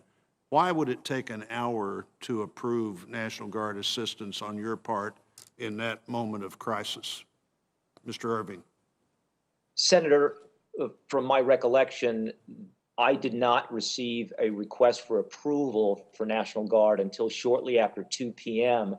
when I was in Michael Stanger's All right, office. let me get that straightened out. Mr. Sun, do you know when you asked for National Guard assistance? Was it 1:09 or was it 2 p.m.? It was 109, sir. 1:09, and who did you ask for assistance at 1:09? It was from Mr. Irving. I believe he was in the company of Mr. Stinger at the time as well. And Mr. Irving, why would you not remember that? Senator, I have no recollection of a conversation with Chief Sund. At that time, I was on the floor during the Electoral College session, and my conversation with Chief Sund in that time frame was shortly before 1:30, when I recall he was describing conditions outside as deteriorating. He may in fact be submitting a request, and I carried that forward, and that was as much as I can tell you. I have no phone record of a call from Chief Sund. Did you discuss that request at 1:09 or whenever you got it with anybody else, or did you and Mr. Stinger make that decision then? No, I did not get a request at 1:09 that I can remember. The first conversation I had with Chief Sund in that time frame was at 1:28, 1:30, and in that conversation, he indicated that conditions were deteriorating. He might be looking for National Guard approval and approval of our mutual aid agreements with local law enforcement. And I went to Mike Stanger's office awaiting an update. Well, this is a time, Mr. Irving, I'm sure my colleagues will want to follow up on this because I'm out of time, but that's a time when the difference in 1:30 and 2:10 or 1:09 and 2:10 makes a big difference. One of the things I'm wondering, and we don't have time for you to answer this, but I'm going to tell you what I'm thinking here, is in a moment like this, if your focus is chiefly on the safety of House members, and I would certainly understand that, and Mr. Stanger's is chiefly on the safety of Senate members, maybe that's a problem here where the board really can't function as a board because you have such diverse areas of immediate responsibility. But whatever happened here doesn't seem to me to be in agreement with the various timeframes, and I'm out of time, Mr. Chairman. Thank you, Senator Blunt. And I wanted, Senator Peters and I are going to trade off chairing here with the votes, and we have a set order that all the senator staff have based on a melded set of rules between the two committees. And I'd like to submit for the record a written statement from the United States Capitol Police Labor Committee dated February 23rd, 2021. Thank you. Senator Portman. Without objection, Ranking Member Portman. Thank you, Mr. Chairman. First of all, with regard to the conversation we just had on the discrepancies with regard to National Guard assistance, I would request that both Chief Sund, you and Mr. Irving provide us with those phone records. I know there's been some interviews that have been conducted, but I'm not sure we have the phone records, and that would clear up some of the confusion. I want to shift gears a little bit and talk about preparedness. Chief Sund, in your testimony, you talked about the need for better intelligence and better coordination. That was your conclusion. And I think that's true. And certainly everything we have learned indicates that was part of the problem. But what about preparedness? We've received information that prior to January 6th, Capitol police officers were not trained on how to respond to an infiltration of the Capitol building. Is that correct, Mr. Zund? When you talk about infiltration, you talk about a large insurrection like we saw on the January 6th? No. And why not? Why wouldn't we be prepared for an infiltration of the Capitol? Given the risk that's out there, I would say to Mr. Irving and Mr. Stenger, both of you have had distinguished careers with the Secret Service. I would ask you all to just give me a quick yes or no answer. Does the Secret Service have training regarding infiltration as an example of the White House? Yes or no?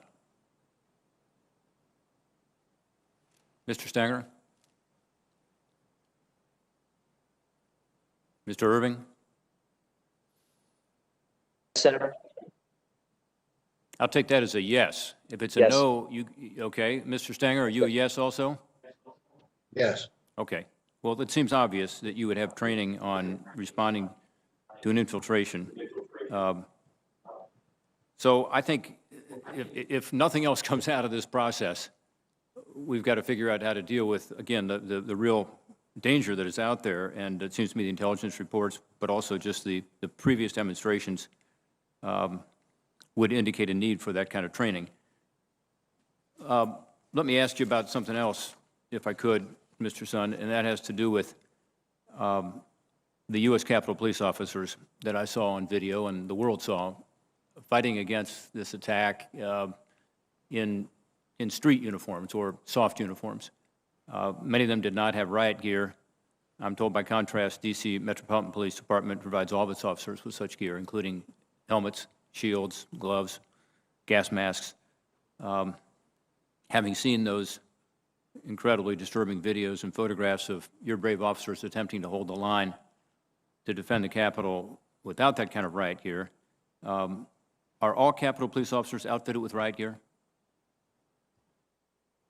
No, they are not, sir. They're not. And why are they not? So if you look at the way we outfit our officers, and it'll probably be very similar to, I think you'll find even with Metropolitan, I've been with Metropolitan for a number of years, they'll have a certain number of officers, CDU platoons as they call. It's not the entire force that's outfitted to the level 1 CDU with the big protective gear, the helmets, things like that. So we outfit a number of we have 7 CDU platoons that we can activate. 4 of those platoons, it's 40 people in a platoon, are activated to what we call the level 1, the full CDU gear and equipment.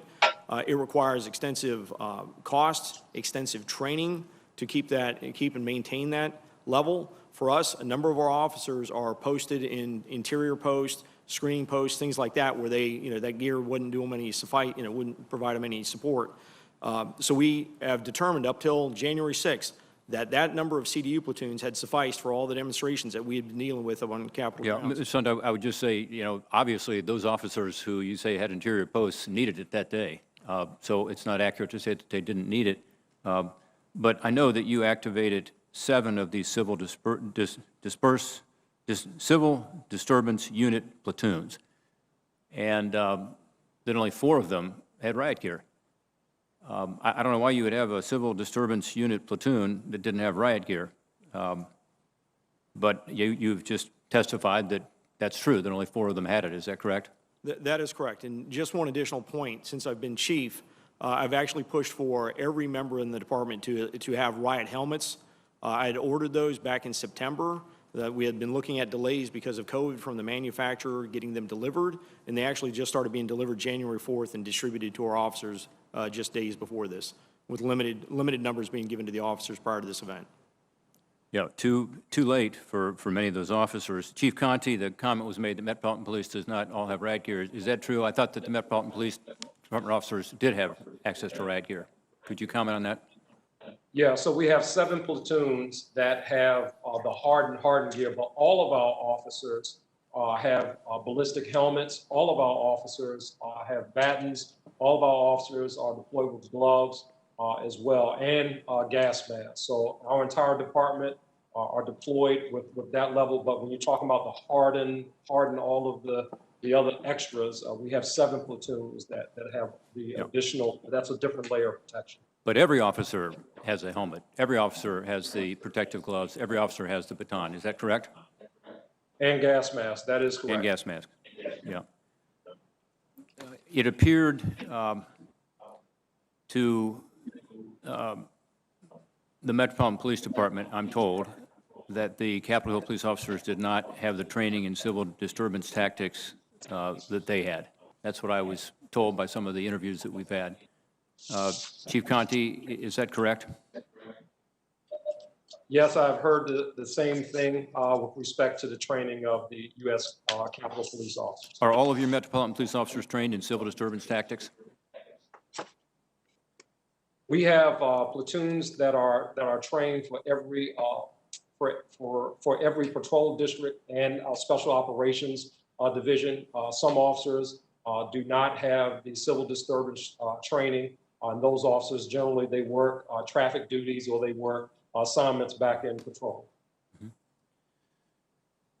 Chief Sund, If I could add, they get it coming up. If I could add too, one other Yes. thing, all of our officers who leave the training academy, they get the basic civil disturbance unit training. So all of our officers do get the basic training, but we might have some members, for example, who've been on for 30 years and they haven't been CDU trained and they may work, back at a patrol district, but all of our members coming out the academy, they receive the civil disturbance unit training.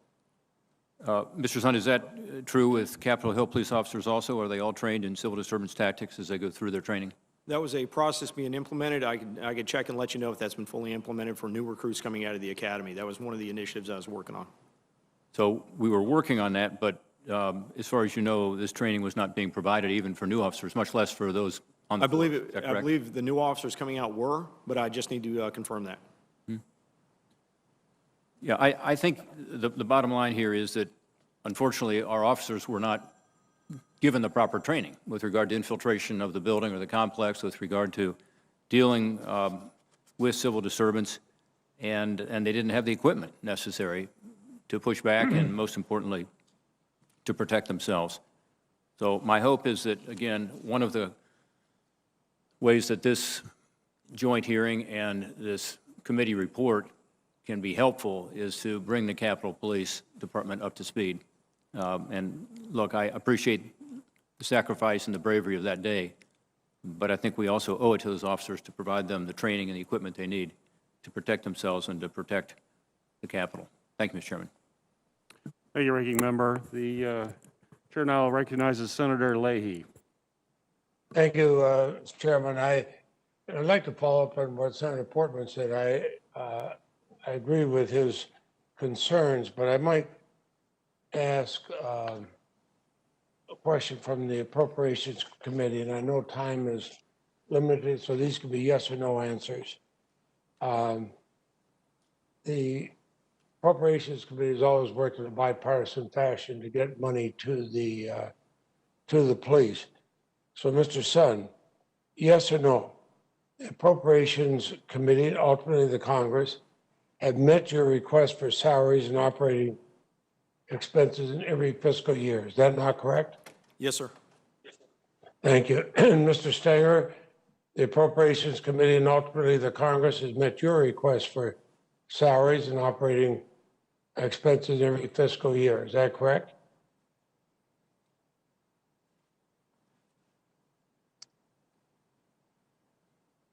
I don't hear an answer. So I'll ask Mr. Irving. Mr. Irving, the Appropriations Committee and ultimately the Congress has met your request for salaries and operating expenses in every fiscal year. Is that correct? Yes, that is correct. Mr. Stenger?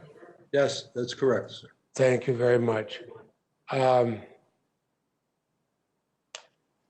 So I have to think that we had not that we had inadequate resources, but a failure to deploy the people that we were supposed to.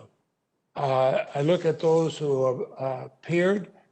I looked at the lives that were lost, the police who fought to protect our capital.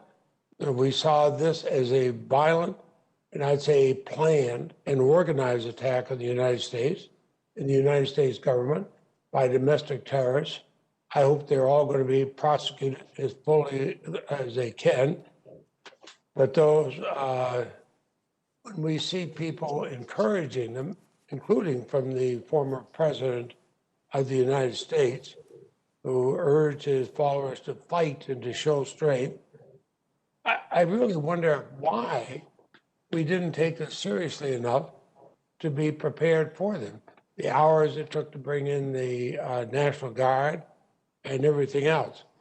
So I read, Mr. Sutton, I read your detailed letter to Speaker Pelosi, but you said there wasn't enough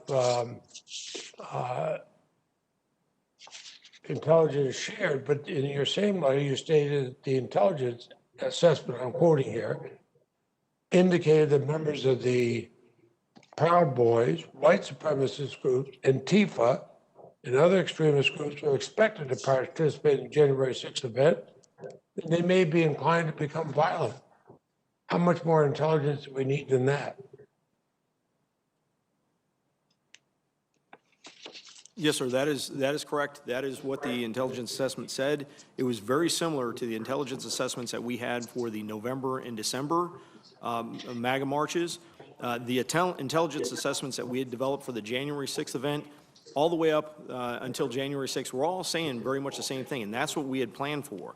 We had planned for the possibility of violence, the possibility of some people being armed, not the possibility of a coordinated military-style attack involving thousands against the Capitol. Violence and armed strike me as a pretty strong thing. And I would suggest that everybody get together and look at the future, because if you have something that goes on for months, the president calling them, everybody else calling them, I worry that there was not more there. I think until we root out the hate and throw the rioters to the door that day, no fence or tank or barrier is going to provide the safety we need. We want safety, but also talk about Benjamin Franklin, who says, those who give up essential liberty to purchase a little temporary safety deserve neither liberty nor safety. But I know a vote is on, and before I close, I do want to commend Chief Conte for your swift response. You don't have an easy job charged with protecting a city as large as Washington, D.C., and balance the delicate balance with dozens of other law enforcement. But I think that I commend the two chairs and ranking members for holding this hearing. We'll hold more in appropriations, but we're going to look very closely at the request this year and say, what do we do if we have another one of these? I thank you, and I yield back my time. Thank you, Senator Leahy. Chair recognizes Senator Johnson. Thank you, Mr. Chairman. I want to start off by just thanking our law enforcement witnesses for your service. I know there's 2020 is hindsight. It's pretty easy to Monday morning quarterback, and I want to make sure that we guard against doing so. Certainly what I've seen from testimony, it seems like there's a fair amount of thought, a fair amount of due diligence that went into this. So again, I appreciate your service. I also want to say I find the videos, as you said, Chief Sund, sickening, the violence reprehensible, the racial slurs repugnant. And I want to make sure the perpetrators, the people that engaged in the violence, are prosecuted to the full extent of the law. I've got a long list of questions, which this format really doesn't lend itself to asking. So what I will be doing is preparing a letter for the committee chair and hoping that they will ask those questions and investigate these issues that I'll be listing. But what I want to do is, in terms of asking some questions, I want to start out by reading excerpts from what I thought was a very interesting eyewitness account by J. Michael Waller. He is a senior analyst for a strategy at the Center of Security Policy. His areas of concentration include political and psychological warfare and subversion. He's a former professor and instructor at the Institute of World Politics at the Naval Postgraduate School. He's a current lecturer at the John F. Kennedy School of Special Warfare Center at Fort Bragg. He wrote this piece titled, "I Saw Provocateurs at the Capitol riot on January 6th. And he basically arrived on scene about 11:30 from Union Station, and I'll just start reading. At about 11:30, I walked from near Union Station and noticed a small number of Capitol Police dressed in full riot gear with shin guards and shoulder guards. Then I walked up Pennsylvania Avenue toward an empty Freedom Park.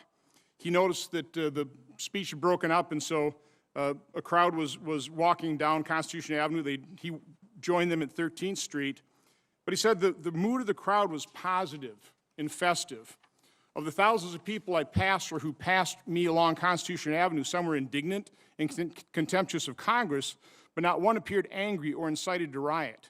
Many of the marchers were families with small children. Many were elderly, overweight, or just plain tired or frail, traits not typically attributed to the riot-prone. Many wore pro-police shirts or carried pro-police black and blue flags. Although the crowd represented a broad cross-section of Americans, mostly working class by their appearance and manner of speech, some people stood out. They didn't share the jovial, friendly, earnest demeanor of the great majority.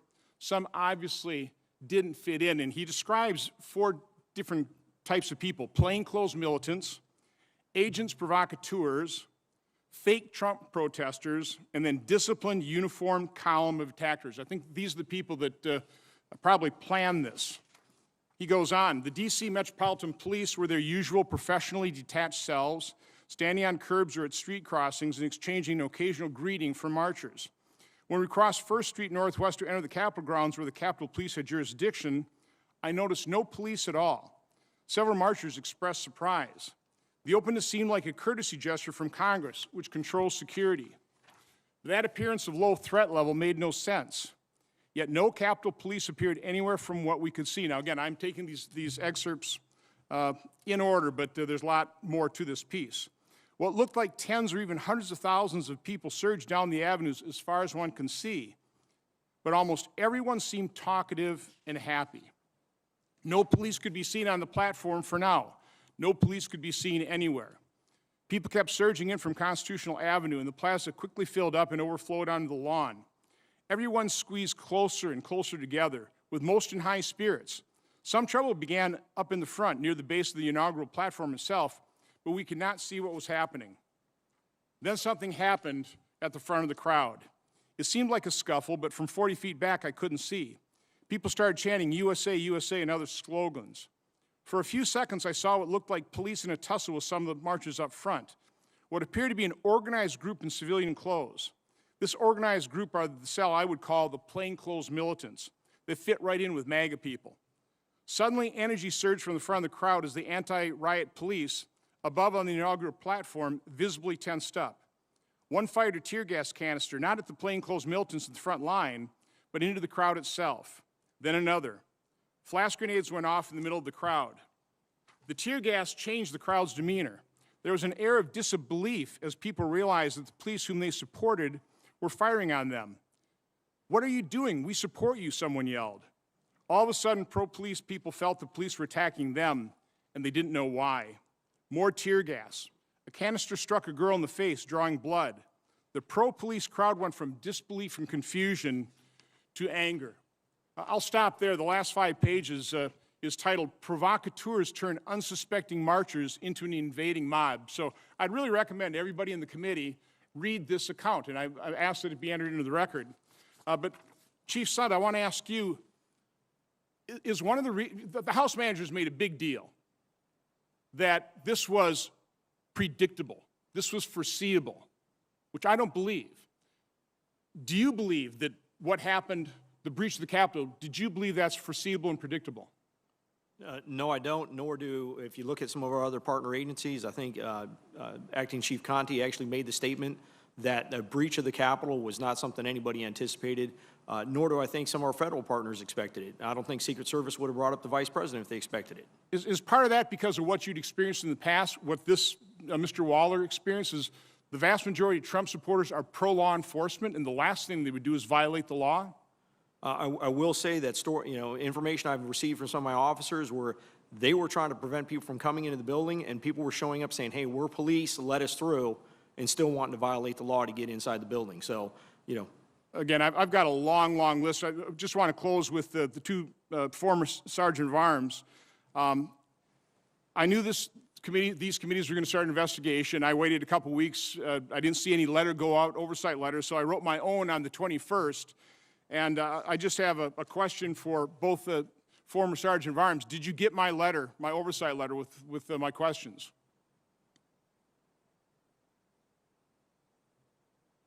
I did not receive your letter. I left town right after I resigned, but I certainly look forward to working with you and your staff to answer your questions. Okay, well, if you could give us an address, because we sent it to the acting Sergeant of Arms.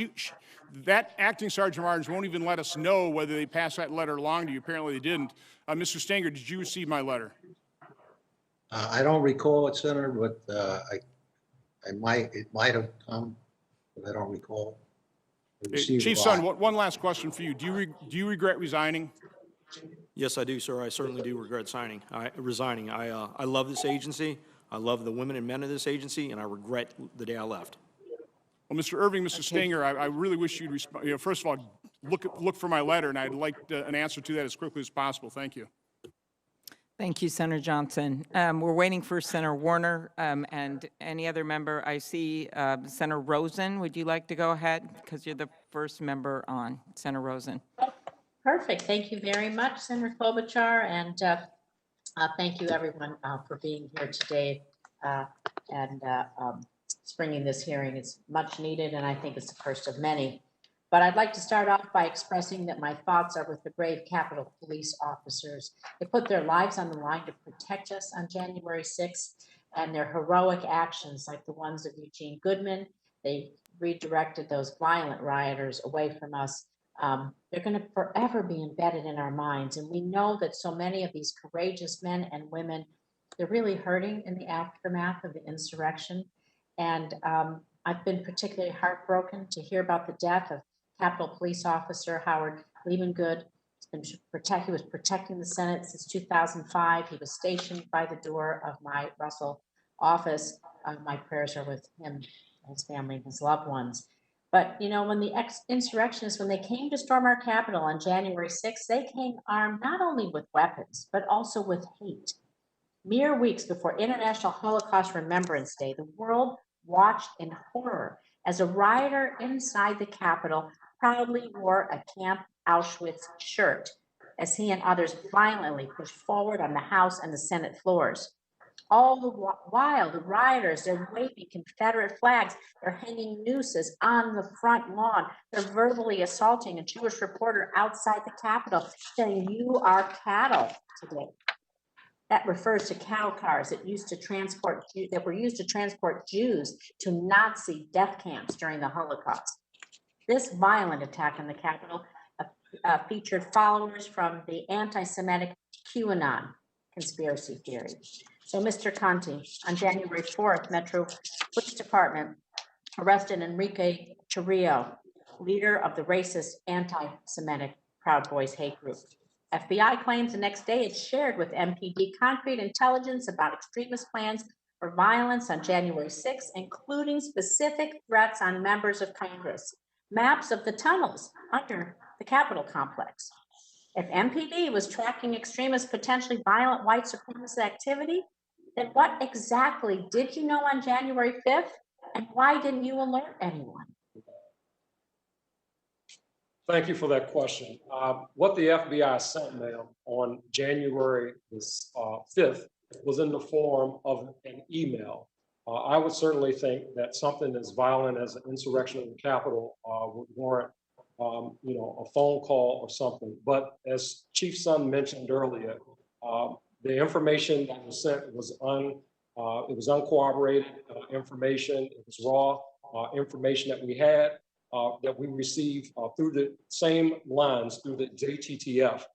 That information was not fully vetted and had not been sent through the chains of the Metropolitan Police Department. What the Metropolitan Police Department was prepared for was the larger violence and demonstrations that we expected to see in our city. That's fine. I have to ask Mr. Sun the same question now. What did you know as of Tuesday night, January 5th? Because I have a follow-up for both of you on this one. So quickly, Mr. Sun, what did you know on January 5th? And were you alarmed or not alarmed? What did you expect? So, yeah, I was, I was concerned. We had the intelligence that was coming out, the intelligence that we'd be planning for. Again, keep in mind, the intelligence assessments that we had developed at the end of December, the beginning of, and the one for January 3rd were very, very similar. They just provided a little bit more specificity. So we had already been planning for the threat for violence, the threat for armed possible people protesting, and that's what we were planning for. Now, if you're referring to the Norfolk letter again, I just became aware that the department was aware of that 24 hours ago. So on the 6th or the 5th or the 4th, I was not aware that memo existed. So you're saying that there's a breakdown between you and the FBI, because we have rallies, protests, and things happen in Washington all the time. How many do you, could both of you just maybe give a guess, how many do you think are usually with armed insurrectionists or come heavily armed out of the hundreds, perhaps thousands of rallies that we see in Washington through the year? We know the last three incidents, the first two MAGA rallies, men and women of the Metropolitan Police Department recovered firearms from several people who were attending the demonstrations at the first MAGA rally as well as the second one. Aside from that, those have been really the only demonstrations where we've seen individuals coming armed. Well, do you think this was an intelligence breakdown or a resource issue? I think that the intelligence did not make it where it needed to be. You think the FBI did not raise this to the level they needed to with the Metropolitan Police Department, in your mind? We received it in the form of an email that came as an alert bulletin at 7:00 p.m. the day before. Al Posture is the Metropolitan Police Department. Again, I think it's reflected in our deployment in terms of not just the National Guard that was deployed, but as well as other officers from surrounding jurisdictions. That reflected the seriousness that we took with respect to the threats that we were expecting to see in the city. Mr. Sund, can you tell me, do you think this was a resource issue or intelligence breakdown or something else? If you be brief, because this is very important. Yeah, yes, ma'am. I'll be very brief. It was part of my introduction. I think it was more than just the Norfolk letter. I think we need to look at the whole entire intelligence community and the view they have on some of the domestic extremists and the effect that they have. I look at this as an intelligence problem that impacted this event. Yes. So what information would you have had to have heard to have raised up the flag to get more resources for the Capitol Police? Because thank goodness, I mean, we saw loss of life, and thank goodness there wasn't more, but one is too many. So what is your threshold then? What should be the threshold to protect the Capitol and protect your officers? Mm-hmm. I did in advance reach out to the Washington, D.C. police to coordinate resources, and I did also go to both the House and Senate Sergeant Arms to request the National Guard. And okay. Mr. Conti, I think I have 5 seconds and we can take this off the record, but I believe that there's some plans by QAnon for something to happen at the Capitol on March 4th. I want to hear what steps we're taking to protect the Capitol on March 4th from any more violent extremists. Thank you. Okay, we'll have you talk to him about that later. Senator Warner has arrived via video, and I also want to mention Senator Peters will work with our witnesses for restroom breaks and the like, and let us know so that we don't want to take a long break, but I can imagine you need a break at some point here. So, Senator Warner. Thank you, Madam Chairman, and thank you to the witnesses for appearing today. We've talked a little bit about the deployment or lack of deployment of the National Guard. And one of the questions, I guess, Mr. Sund, or frankly, or Chief Conti, the fact that the district did not have the ability to bring the Guard to the table because of, frankly, the fact that they're not a state and Mayor Bowser is not treated, I think, in a totally fair fashion in this. This may be outside your lane, but her inability to bring the Guard to the table, and actually any of you on the panel can answer this, that to me is a reflection of the disempowerment of the district. On a going forward basis, at least in terms of being able to deploy the Guard, shouldn't the mayor of the District of Columbia have the ability to do that without all the additional hurdles they have to go through in terms of federal checklist? Yes, I absolutely agree with that. Does anybody else want to answer on that question as well? Yes, sir. I'm happy to add in. I think we have an established process for the Capitol Police to make the request through the Capitol Police Board that is also equally as effective. Well, again, I feel like the long-term discrimination against the district, we've seen it in some of the COVID legislation where they did not receive the same kind of level of support that other states did.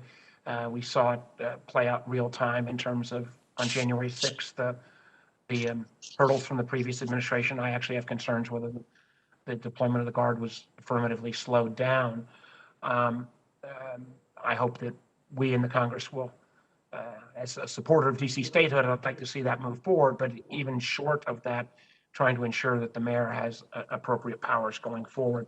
I know there were some questions already raised about the FBI and whether the intel that came out of the Norfolk FBI office was ever fully relayed to all of you individuals.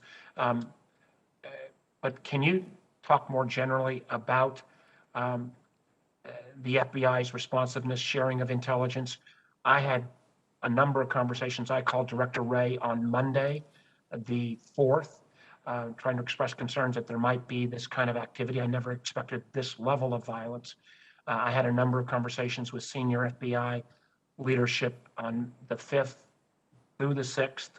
I candidly I don't think even the full FBI could have been fully informed of all of what was going to come to pass, but I felt like the FBI felt that they were in better shape in terms of intel and preparation than what came to be the case. And I'd like each of you to comment on how well you felt that the FBI did in terms of sharing intelligence and then coordinating when the actual activities of the 6th played out. So I'll go ahead and, did you want me to address that first? Yeah, I mean, Okay. I can't see where y'all are, so Yeah, I know, every so- one of you can take a crack at that. I'll go ahead and start first. I think the relationship we have with the FBI is outstanding. I think in my time with the Metropolitan and my time here, we've seen nothing but the relationship get better. The construct that we have that's very similar to some of the other major cities is having the Joint Terrorism Task Force, being involved with that.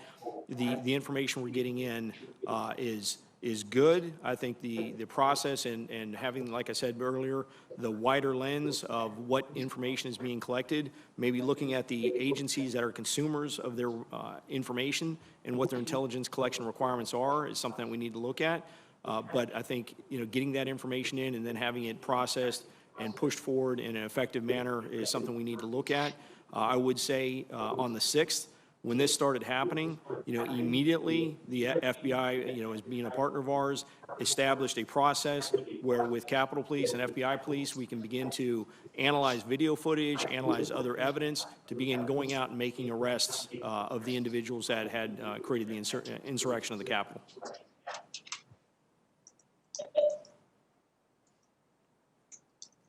Yeah, I'll go next. What about those, did we get enough intel beforehand? If we get the balance of the panel to respond. Yeah, sure. I would echo what Chief Son just mentioned. We've had a great working relationship with the FBI.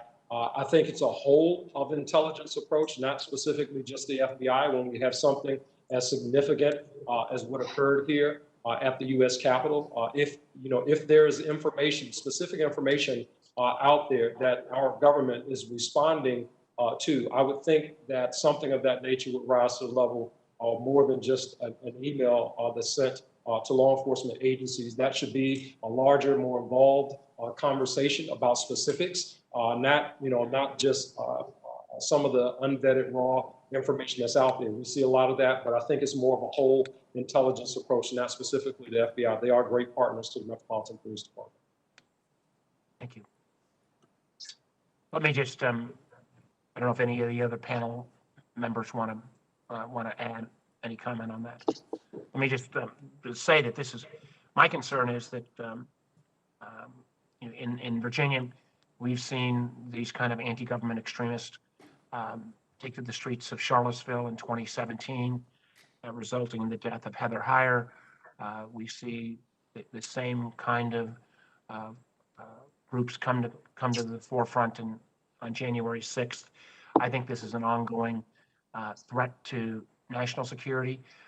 I fear at times that while the FBI and others have pointed this out, that it didn't get the level of serious review that it should have.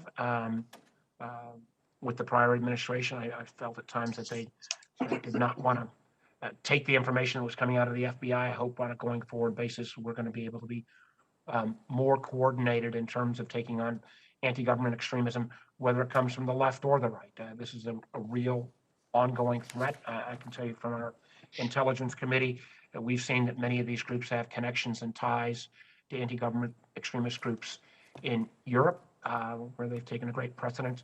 I know my time's expired, Madam Chairman, but this is something we need more work on. Thank you for holding this hearing.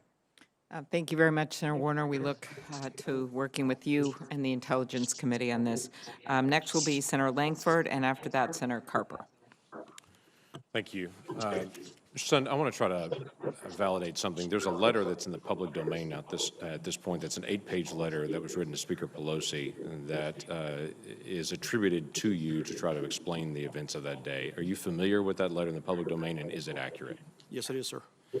So in the letter itself, you describe several things in this, and the details and the timeline on it. Can you tell me why you wrote this letter to Speaker Pelosi? What was the purpose of the letter? I feel at the time I had resigned. I had limited communications with my department. I know my department was getting ready to go and testify at some of the initial committee hearings, and I think that she had called for my resignation without full understanding of what we had prepared for, what we had gone through.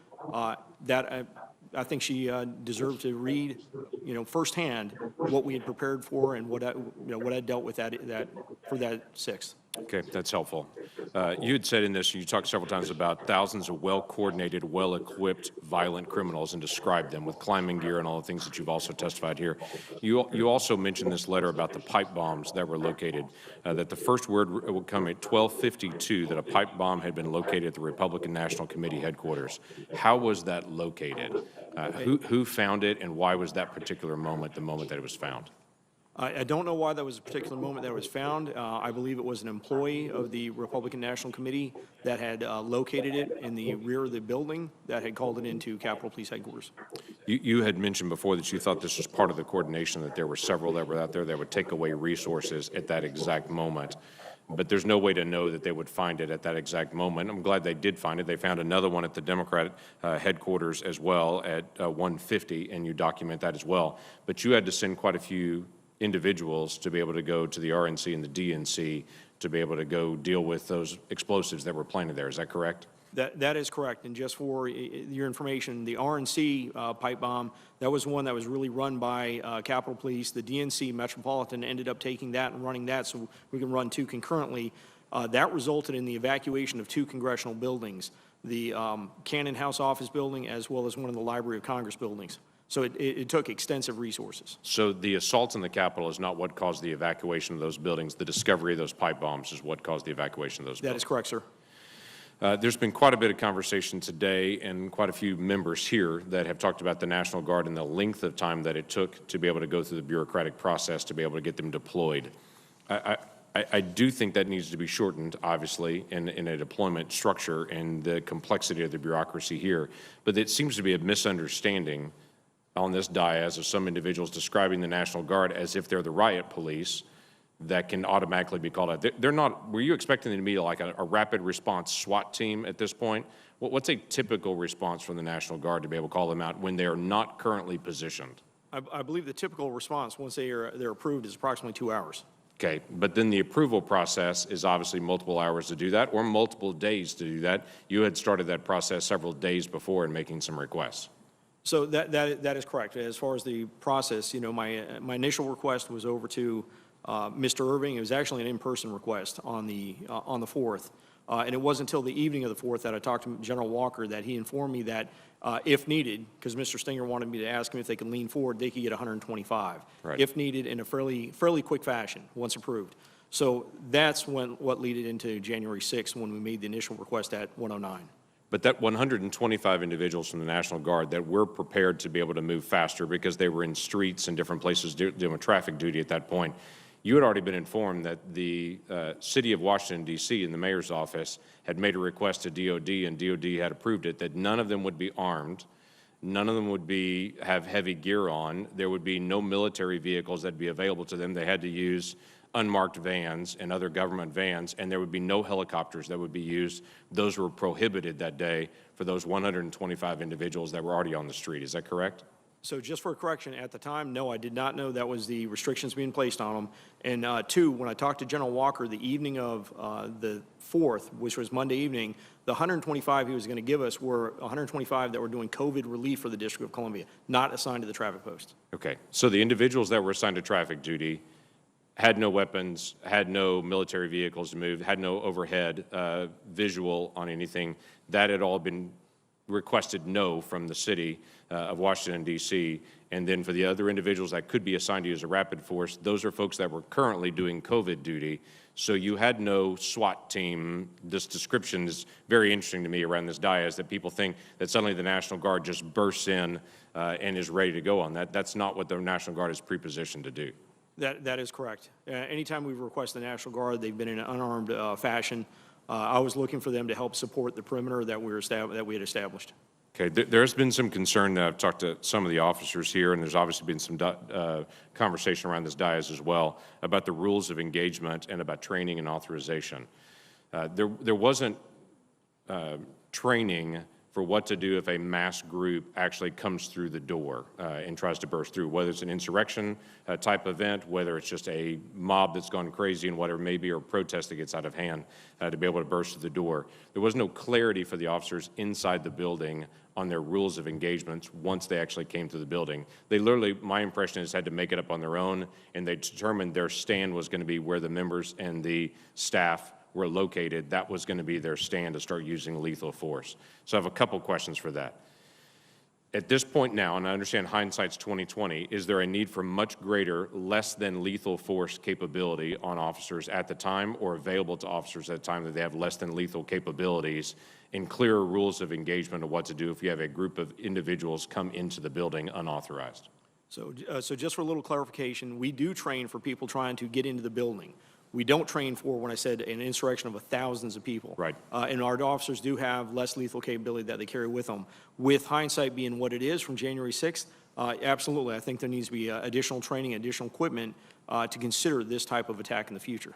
Well, the challenge is we all watched this summer. In fact, this committee at Homeland Security had a hearing on the assaults on a federal courthouse in Portland and went through, and all of us saw for a month individuals just attack that courthouse day after day after day, and we saw the techniques that were used. Some of those same techniques were used by individuals that came in here. I'm not saying it was the same individuals, but some of those same techniques of trying to be able to work to the fence, to be able to find it, to be able to find a way to be able to attack officers. So the challenge is that we saw that this was rising, I guess, that people were watching on TV, people attacking a federal institution all summer long.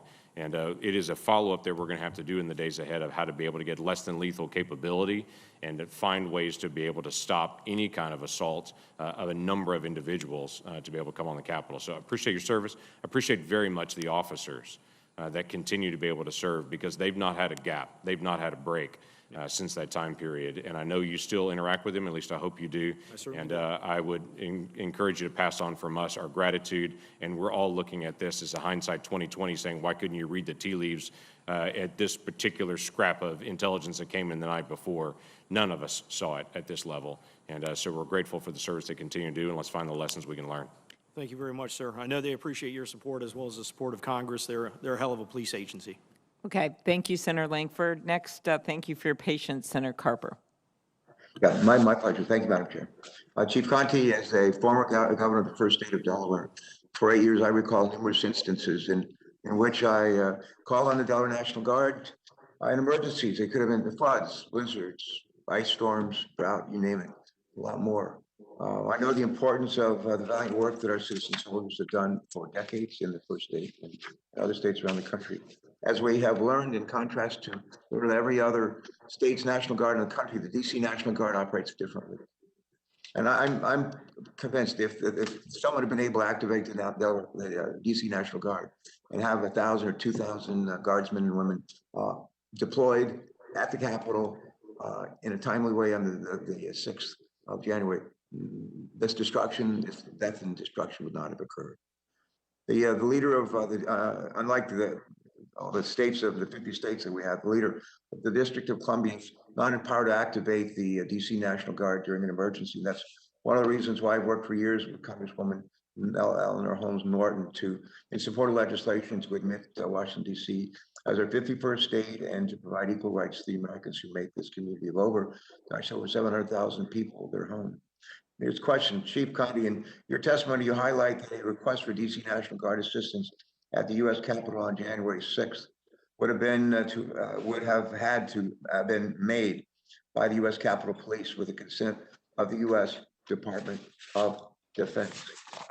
Can you just take a minute to explain that process and why Mayor Bowser is not able to request DC National Guard assistance when federal installations and property as well as human lives are threatened in the district that she leads? Please go ahead. Yes, thank you for the question. Yeah, so the mayor does not have full authority over the National Guard to include their activation or deployment. When the mayor, we make a request as the District of Columbia, we make a request, we send that to the federal government. Ultimately, the Secretary of the Army receives that request. There's a whole approval process that request has to go through in order for National Guard resources to be deployed to the District of Columbia.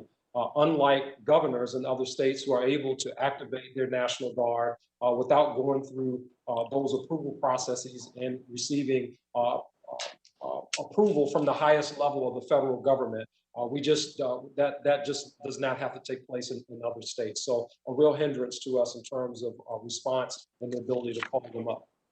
Thanks for that response. Could you just take a minute to share with us your thoughts on whether having a DC National Guard under the command of a mayor or even a governor of a neighboring state might help the DC Metropolitan Police in coordinating with federal authorities to better protect the city and its citizens, and along with federal installations during an assault like the one we experienced on January the 6th? Yes, I think we certainly should.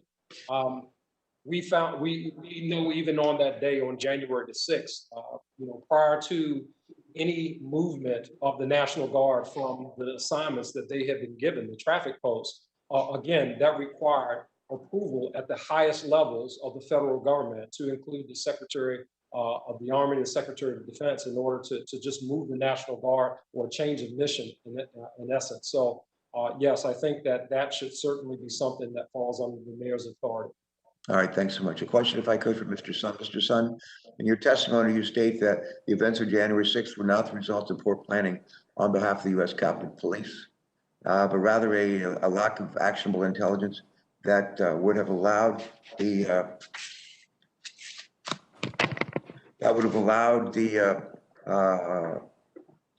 me start over. But rather a lack of actionable intelligence that would have allowed the U.S. Capitol Police or the Capitol Police to properly prepare. As I was looking through Mr. Stinger's testimony, and former Sergeant at Arms for the U.S. Senate, he states, and I want to quote, he says, "The sharing of information and resources is paramount for success." That's his quote. I strongly agree with that statement.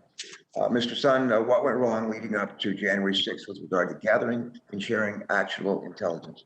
Why do you think the likelihood of a truly devastating attack was so badly underestimated, Mr. Sun?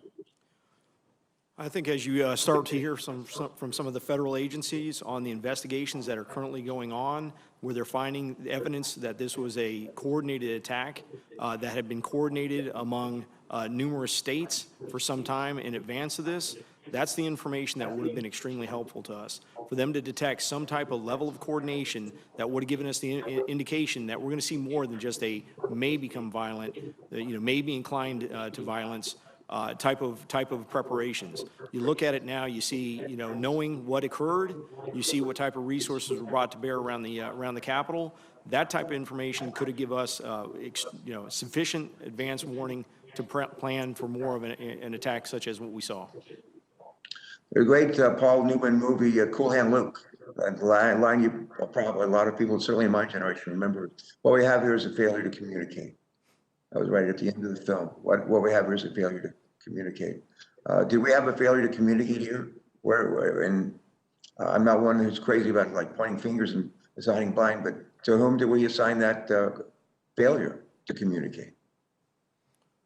I believe that question's for me, sir. What I look at is, we have a process for communications, and it being a consumer of intelligence, I look at it more of, I think there's a failure of having a wide enough lens to look at what are the current threats that we're facing in a nation now from some of the domestic extremists. I think the communications processes are there. They need to be worked on a little bit, but I think the intelligence community needs to broaden its aperture on what information it collects. We now know in retrospect that the gathering on the rioters on January 6th didn't begin on January 5th or the 4th or the 3rd. It started like weeks before and was fomented and encouraged, as we now know, by among others, our president. And somehow that all of that work and all the intelligence that was gathered by the FBI and other Homeland Security never found its way to the people who right here in DC could have used it the most to have avoided the tragedy of January the 6th. Thank you. Our thanks to particularly the officers of the U.S. Capitol Police and others who joined them in trying to protect us in this Capitol on that sad day. I know we have several members ready to go, and we want you to go as quickly as possible, but there's been a request from our witnesses who have been here a long time. If we could give them a 5-minute break, and then we will reconvene in 5 minutes with additional questions. So we will recess for 5 minutes.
to order. We get our remote folks. It's good to see you on remote. Mr. Sund, welcome back. Senator Merkley, you're up for questions. Thank you very much, Mr. Chairman, and thank you to our witnesses. Mr. Sund, on January 4th, MPD arrested the leader of the Proud Boys for destruction of property and possessing high-capacity firearm magazines. And on the following day, on January 5th, the FBI issued a report through the Joint Terrorism Task Force, which includes going to the U.S. Capitol Police. And that report noted that on far-right media, the threats included things such as, the comments such as, be ready to fight. Congress needs to hear glass breaking, doors being kicked in, blood from their BLM and Antifa, slaves, soldiers being spilled. Get violent. Stop calling this a march or a rally or a protest. Go, they're ready for war. We get our president or we die. Nothing else will achieve this goal. Did you get that FBI intelligence report? So to address that right when we started, the United States Capitol Police Department did get that report. I was just advised of that in the last 24 hours. That report made it from the Joint Terrorism Task Force over to our Intelligence Bureau, over to a sergeant there, and ceased moving forward at that point. No leadership, myself included, over at Capitol Police was made aware of that at the time of the event. So there is, you've referred in your testimony to the individual who is the head, John Donahue, the Director of Intelligence on the U.S. Capitol Police. And did he receive that report, but he did not pass that on to you as head of the USCP? Again, I have no knowledge that he received that report. I've been told it went over to an official of the rank of sergeant and didn't move any farther from there. Okay, well, that's very concerning. Were there not procedures for the head of the intelligence on the U.S. Capitol Police to get the intelligence report, to review it, especially when there were significant other indications of potential violence, and make sure that you, as the leader, had that knowledge on which to develop additional plans if additional plans were needed? I'm sure that's something that they're looking at in their current after action. Yes, there is a process for it. But again, that's, as I mentioned before, that was raw intelligence that was coming in. And again, taken in consideration with everything else, none of the other intelligence was showing that we're looking at this type of a broad insurrectionist type of event with thousands of armed, coordinated individuals. I know you're saying that the folks are looking at that now. But my question was, did you have a procedure for important intelligence to be brought directly to your attention, and did that system break down? And that's why you did not see the warnings about blood being spilled, get violent, call, be ready to come and die. Yes, there is a process in place to make sure that critical, important information is brought up to the leadership. Again, that was something that would have gone through the development and the analysis of that information. Okay, so you're saying the intelligence side of U.S. Capitol Police failed to get that into your hands. Let me turn to rules of engagement. So officers are out there, and there's an expanded perimeter which you've referred to, and you have those kind of perimeter fence that look like bike racks. And in a normal situation, those tell peaceful protesters this is where you stop. Was there any sort of discussion or training about what to do if protesters started picking those things up and opening holes in that perimeter? What were the rules of engagement? If I'm a police officer that day on the line for the Capitol Police, how was I trained, like, what do I do when those perimeter fences are breached? Do I use spray? Do I use a stun gun? Do I use tear gas?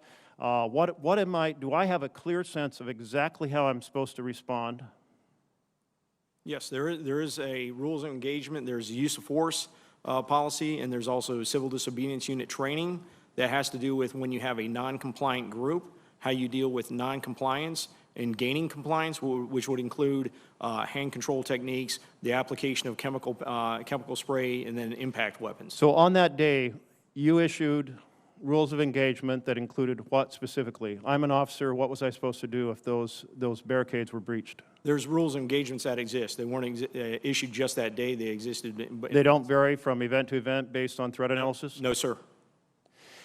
So that perimeter, you said got larger, which meant police officers were spread out over a larger area. So once it was breached, what are the directions to the police on the team to be able to retreat to a defensible point? So what we had is we had what's called an incident command system established. You have an incident command for both the exterior, the resources on the exterior of the building that would provide those officers, those CDU units, with specific directions on where to go, what's the next step, if you're going to retreat up to the Upper West Terrace, which is what they were told to do, as well as an incident command system inside the building handling the joint session and activities going on inside.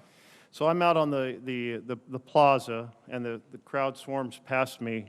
I have an assigned place to go to retreat to that is defensible? The incident commander would be providing direction to people in the field on where to retreat to make the next stand. So no advance information. And how do you avoid the situation of those who are guarding a door, closing and locking the door, and leaving police officers stranded outside of that locked perimeter?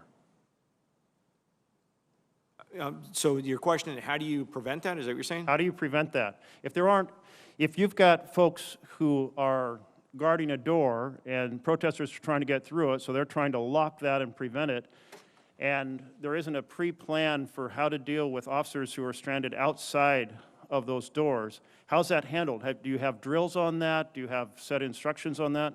Again, that's something I would look for the on-site official, the on-site incident commander, to provide those officers with directions where to relocate to. Okay, let me put it this way. Have you ever held a drill to respond to this situation where a crowd pushes past the exterior barricades? Not this level of situation, no, sir. To what level have you had such drills? We've done various exercises with people, activities on the grounds during civil disobedience training, how to handle riotous groups.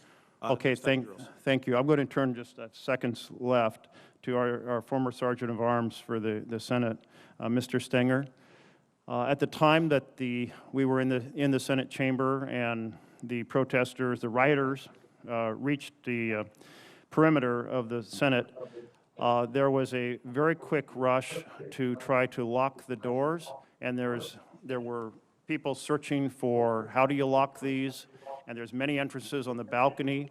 Have there ever been any sort of a drill with the Sergeant of Arms team or in partnership with the Capitol Police on how to secure the doors to the chamber as a last point of defense? Yes, sir. At least once a year, they hold a chamber action drill where they would work together with the Capitol Police, with the doorkeepers to do a lockdown. So they know how to, when they should lock down and when they should. So that is done as an actual drill where people have to run, get the keys, lock the doors, they know what doors they're supposed to guard, are they supposed to guard them from the inside or from the outside and so forth? Yes, sir. And when was the last such drill of that nature conducted? I'd have to go back and check, but they try and do it once a year. Okay, I think I'm out of time, and I thank you very much to the chairman. Thank you, Senator. Senator Scott, you're recognized. Thank you, Chairman. First off, I want to thank everybody for your hard work. We have National Guard up here. We've had them, I guess, since around the 6th.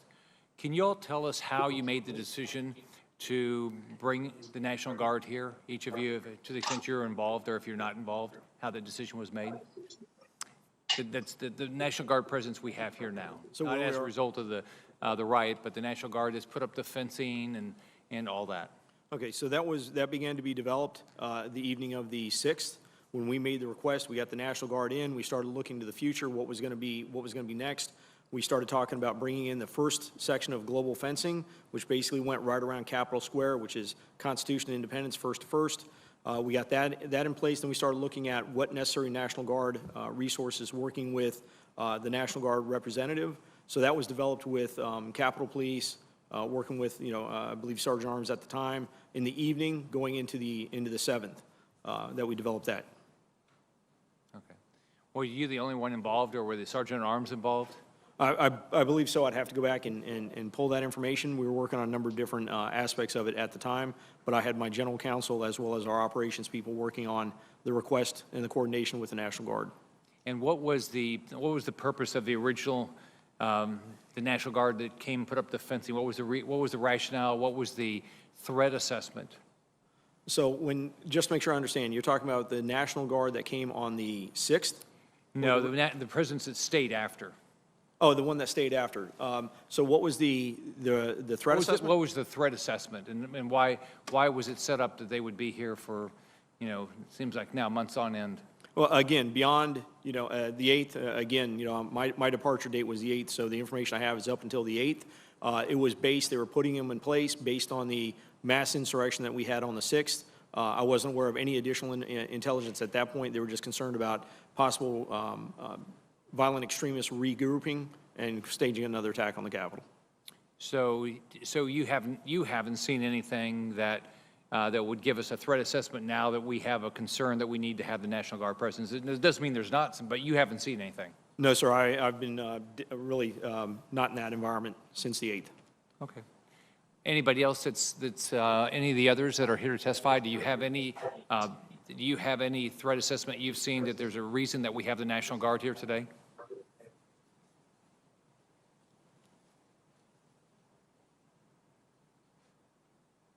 Is that a no from everybody? No one has any idea why we have the National Guard here? This is Chief Conte. Yeah, my guess is in response to all the things that have happened, but to your question specifically about specific intelligence, I have not personally seen anything that would suggest that. And are you involved in the decision at all of why the National Guard's here? No, sir, I am not.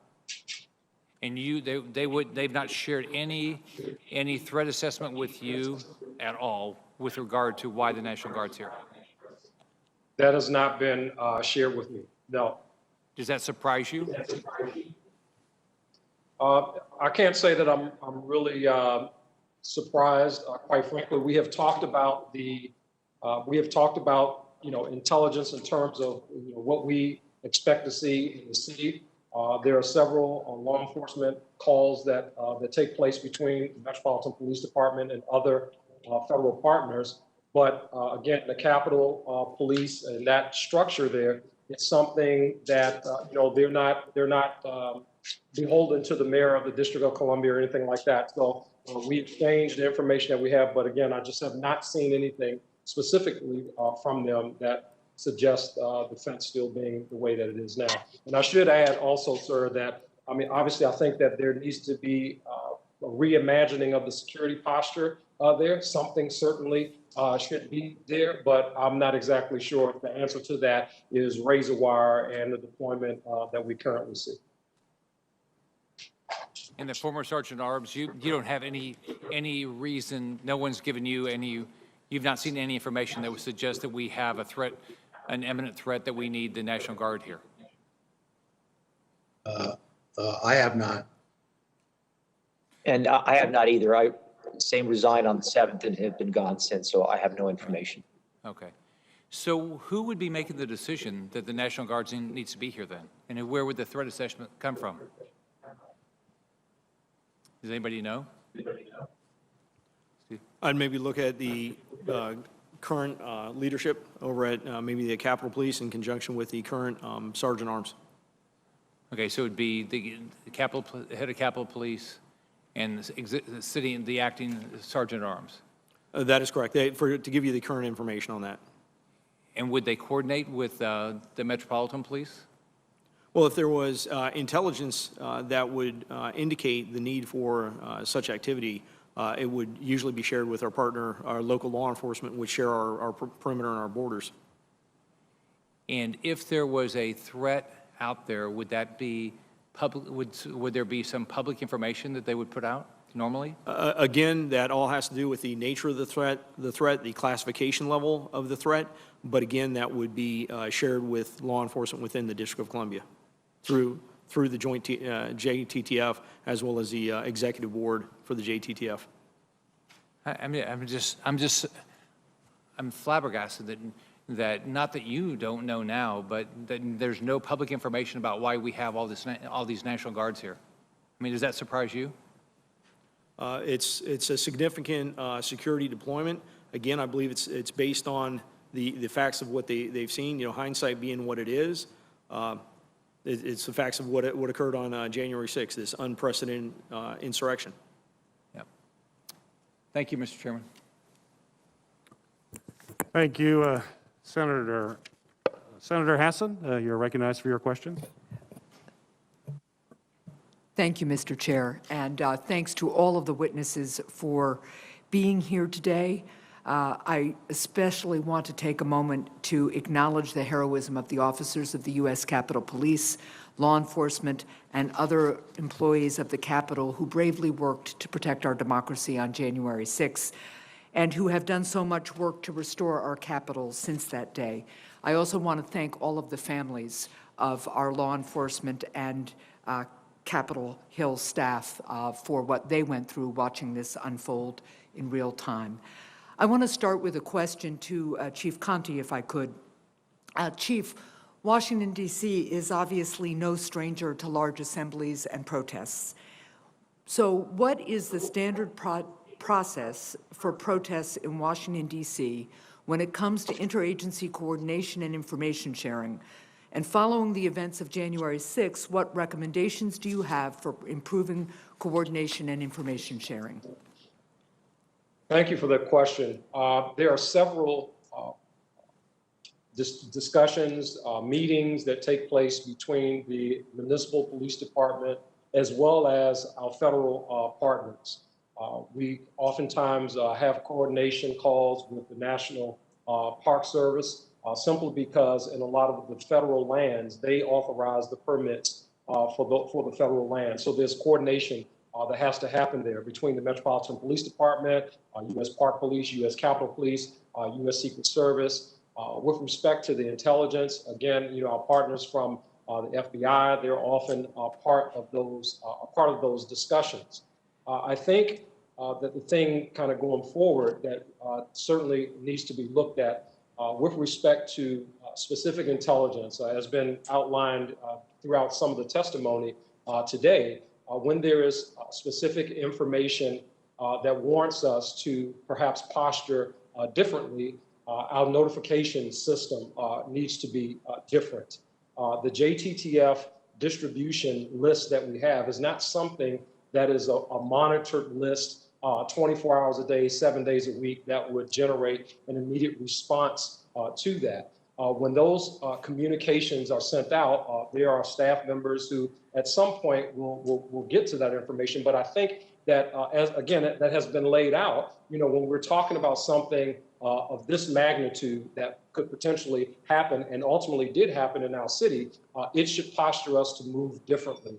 Perhaps with convening phone calls, you know, immediately and not, you know, counting on an email or something, making it through the chain, to the levels that it need to make, you know, for other decisions to be made. Well, thank you for that answer.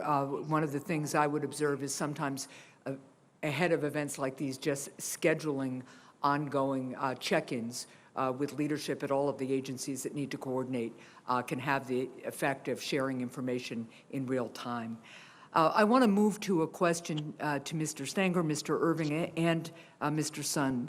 The Secretary of Homeland Security has the authority to designate events with national and international significance as national special security events, but that didn't happen for January 6th, even given the threat information readily available ahead of time. Designated events are eligible for expanded federal support related to the security of the events.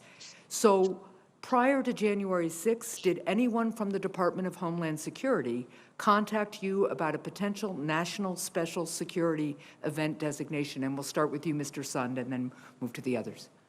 Thank you, ma'am. No, I'm not aware of anybody from DHS reaching out and requesting, that if we wanted to follow up, if this wanted to be a national special security event, or if we were going to request that to be, or if they were going to identify and designate what they call a SEER, a special event rating, to the event. No, I'm not aware.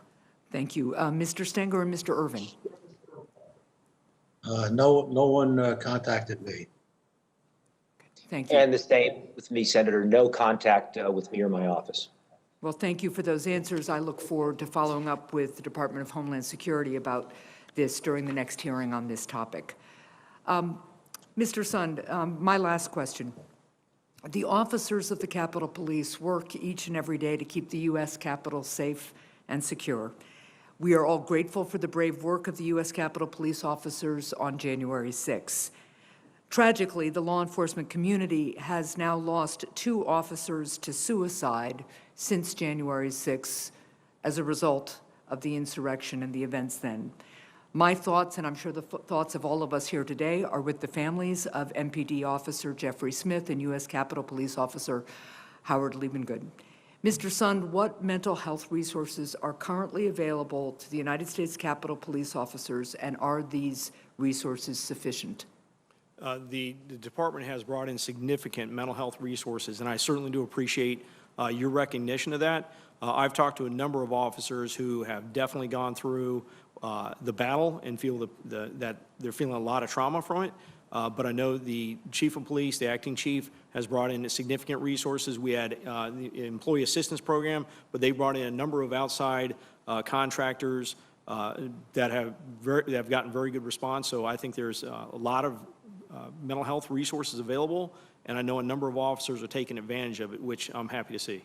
Well, so am I, and I would encourage all officers who feel that they could benefit from counseling to reach out for it. And I would certainly encourage, and I'm sure my colleagues here would too, that all leadership in law enforcement reach out to us if they feel the resources are strained or need bolstering in some way.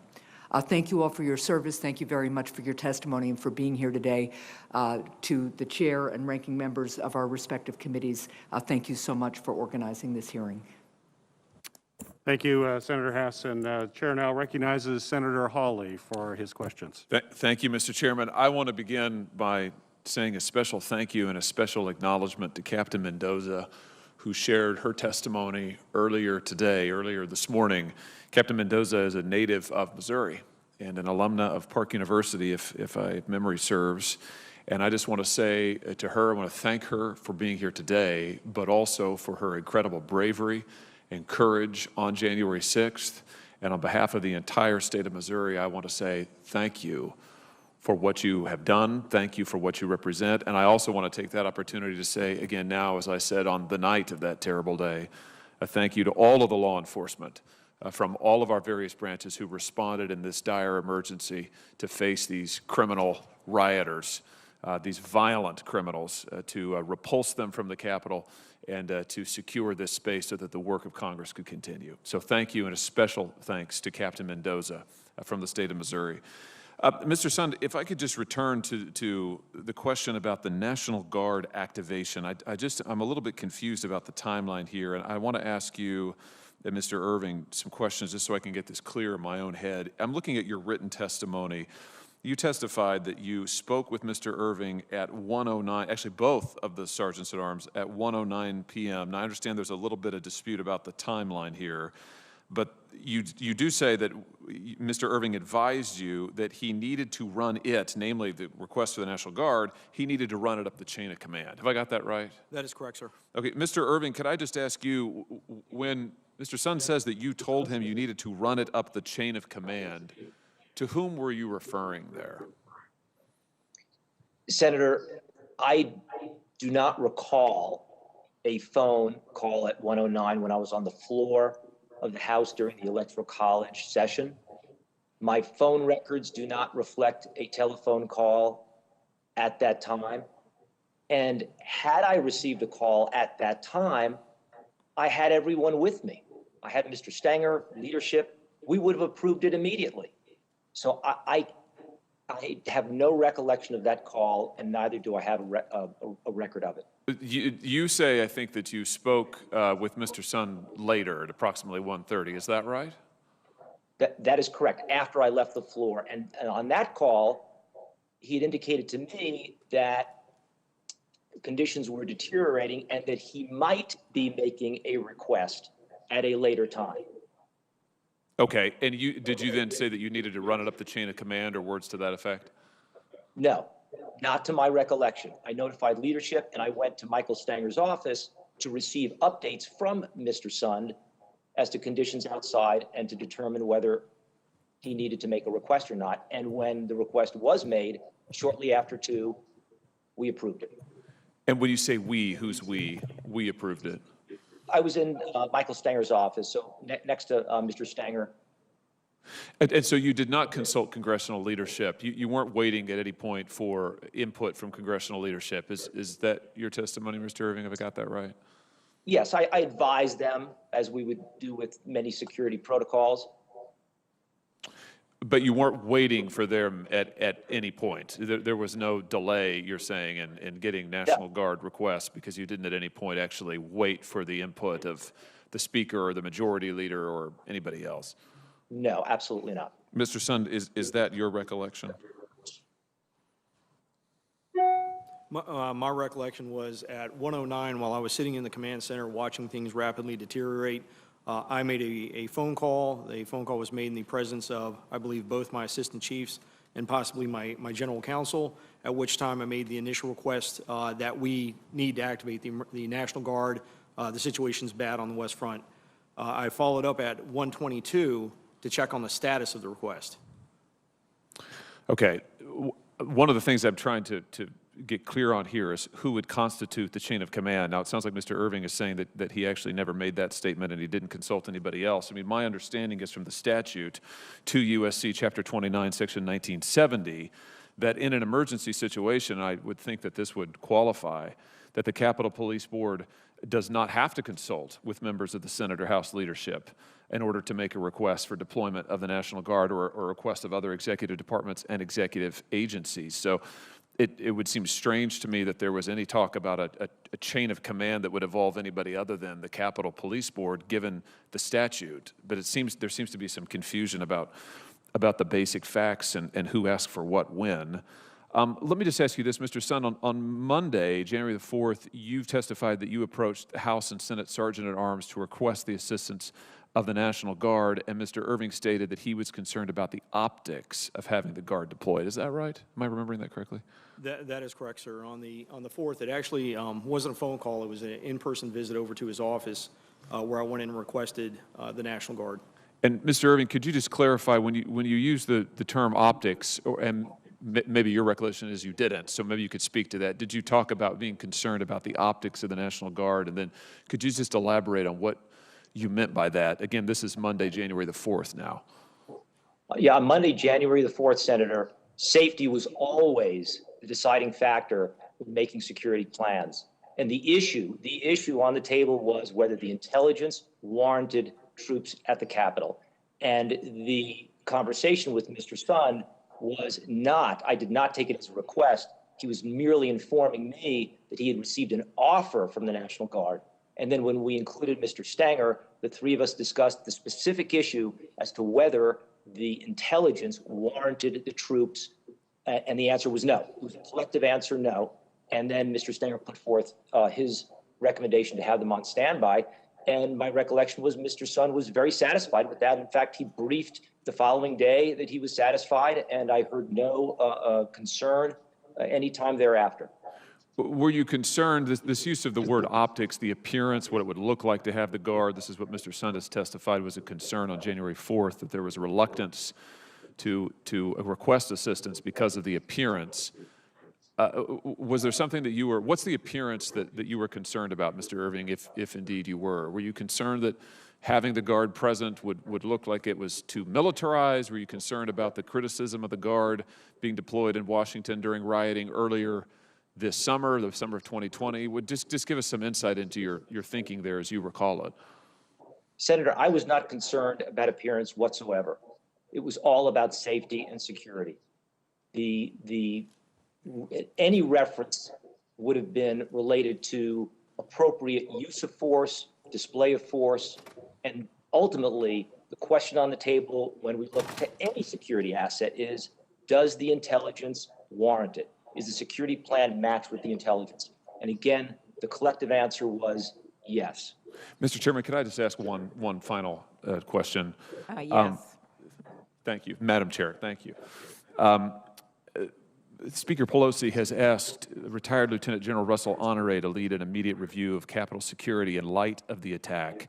The General has said that the leadership of the Capitol Police, that'd be you, Mr. Sund, and both of you, gentlemen, the House and Senate Sergeants at Arms, he's criticized you for, and I'm quoting now, the appearance of complicity during the attack, and also said that you were potentially undertook complicit actions.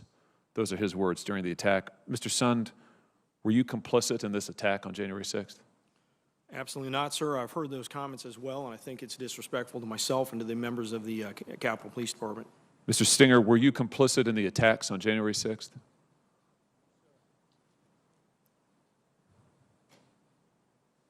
Mr. Stinger? Were you complicit in the attacks on January 6th? He's asking you. Sir? Mr. Irving, were you complicit in the attacks on January 6th? Absolutely not, Senator. Yeah, of course none of you were. There's absolutely no evidence to that effect. And Mr. Sund, I think your comments are appropriately taken to allege that you, any of you, were complicit in this violent mob attack on this building, I think is not only extremely disrespectful, it's really quite shocking. And this person has no business leading any security review related to the events of January 6th. Thank you for your indulgence, Madam Chair. Thank you very much. Next, a new member of both committees, Senator Padilla. Thank you, Madam Chair. There's been a lot of questions. I've been popping in and out from multiple committees, but I understand there's been a lot of questions already about intelligence, what was known, what was assessed, what was shared, et cetera, and differing opinions. I'll try not to be too repetitive. First, a quick question for Chief Sund and the two Sergeant-at-Arms. I imagine, like most people, you saw most, if not all, of the House impeachment managers' presentations before the United States Senate. As they sort of laid out the case, set the impeachment question aside, we know how that was resolved, but in terms of how January 6th didn't just happen, but the lead up to January 6th, is there anything from that presentation that you would disagree with?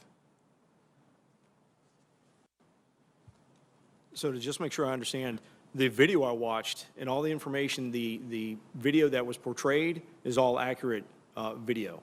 As far as the, any of the other commentary associated with the video, I can't say I watched every single bit of it, but I can tell you the video, a lot of that video was video from the United States Capitol Police, and it was all accurate. Okay, thank you. Mr. Stanger, Mr. Irving, same question.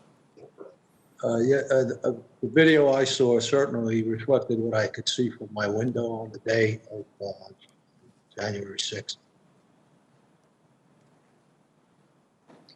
And from my perspective, Senator, I have not diagnosed the why the attack occurred. At the time, we left all information to the intelligence agencies that we had at the time, and I would say now to leave it to the after-action investigations to make determinations. Okay. Question for Chief Sund specifically. Now, there is an intelligence division within the department, correct? Yes, sir. Okay. And now, having read your letter to Speaker Pelosi, you make reference to events on both November 14th as well as December 12th that you had sort of comparable intelligence in terms of risk assessment, threat assessment, and the events of November 14th and December 12th, not leading into anything near what happened on January 6th. Is that my correct interpretation of your letter? Yes, that is the correct interpretation of the letter. Both the assessments indicated that we were going to have various militia groups and extremists in attendance. Right. In addition to the fact that, as Chief Conti had testified to earlier, weapons were recovered during both those events. Okay. And so, to the best of your recollection, in the lead up to January 6th, since it was comparable assessment, comparable intelligence, roughly, you therefore proceeded with comparable preparation and posture. Yeah, that is absolutely correct. We proceeded with the posture of seeing it could have instances of violence. We knew it was going to be focused on the Capitol. We knew that there was going to be members of Proud Boy, Antifa participating. And like I'd said before, not Capitol Police, not Metropolitan Police, not any of our federal agencies had any information we were going to be facing an armed insurrection of thousands of people. Now, if we take our experience with terrorism globally and look at case studies, both incidents that have been prevented and those that were successfully executed against the United States, is it plausible, and I know hindsight's 20/20, is it plausible that the November 14th, December 12th incidents may well have been trial runs? The very extremist organizations you've referenced involved with the organizing and participation of November 14th, December 12th, to gain counterintelligence on how you and your partner agencies would be planning and preparing for such incidents. Well, as you rightly point out, when you look at some of the terrorist attacks that have occurred, there has been pre-planning, there has been pre-surveillance, pre-collection of intelligence on the security features. I don't know if the November and December were two instances of that, but I would suspect with the fact that we're finding this was a coordinated attack, I wouldn't doubt there was pre-surveillance. So we don't know they were, we don't know they weren't. That's my point. Correct. And I know the intelligence folks will be here at a subsequent hearing, but we're all in this together. In your letter and your testimony earlier today, you bluntly said the intelligence community missed this. That is correct, sir. That's the way I feel. Now, who was commander-in-chief on December 6th? When you say commander-in-chief? Who was the president of the United States? Donald Trump, sir. Overseeing the intelligence community that missed this. Repeat your answer. For the entire 18 agencies that represent the intelligence community? Yes. Yes, sir. They would be commander-in-chief. And who was that again? President Donald Trump. Okay. Let me ask a couple questions on a different topic. I think it's obvious to many across the country. I was one of 3 senators who was not in chambers on January 6th. I had the benefit, if you will, of watching the events occur in real time, both inside the Capitol and outside the Capitol on television. One thing that was not lost on me and many people that I've talked to is the difference in both police presence and response on January 6th compared to events from last summer when peaceful protesters were demonstrating in the nation's capital in the wake of George Floyd's murder. Last summer, they were met with significant force. A couple of data points. To date, some 250 individuals who were involved in the Capitol insurrection of January 6th have been arrested. More will likely be arrested in the coming weeks and months, but only a small number, about 52 of these individuals were arrested on January 6th. By contrast, during the largely peaceful protests of last summer, 427 people were arrested. On June 1st alone, 289 people were arrested. Similarly, some 300 protesters were arrested during the Kavanaugh hearings in 2018. So, question, Mr. Sun, can you tell us exactly how the Capitol Police preparations for January 6th differed from preparations for the protests from last summer? And if you can specifically address if they were the same or different use of forward guidelines in place on January 6th compared to the protests of last summer, or any criteria for making arrests on January 6th versus the protests from last summer? Okay, and if you could do that in about a minute. Yes, ma'am. I will. Thank you, I Senator. will do that very concisely. Okay. So I want to look at it from planning and preparations. We plan for every demonstration the exact same way. Doesn't matter the message of the person, doesn't matter the demographics of the grievance involved in the demonstration.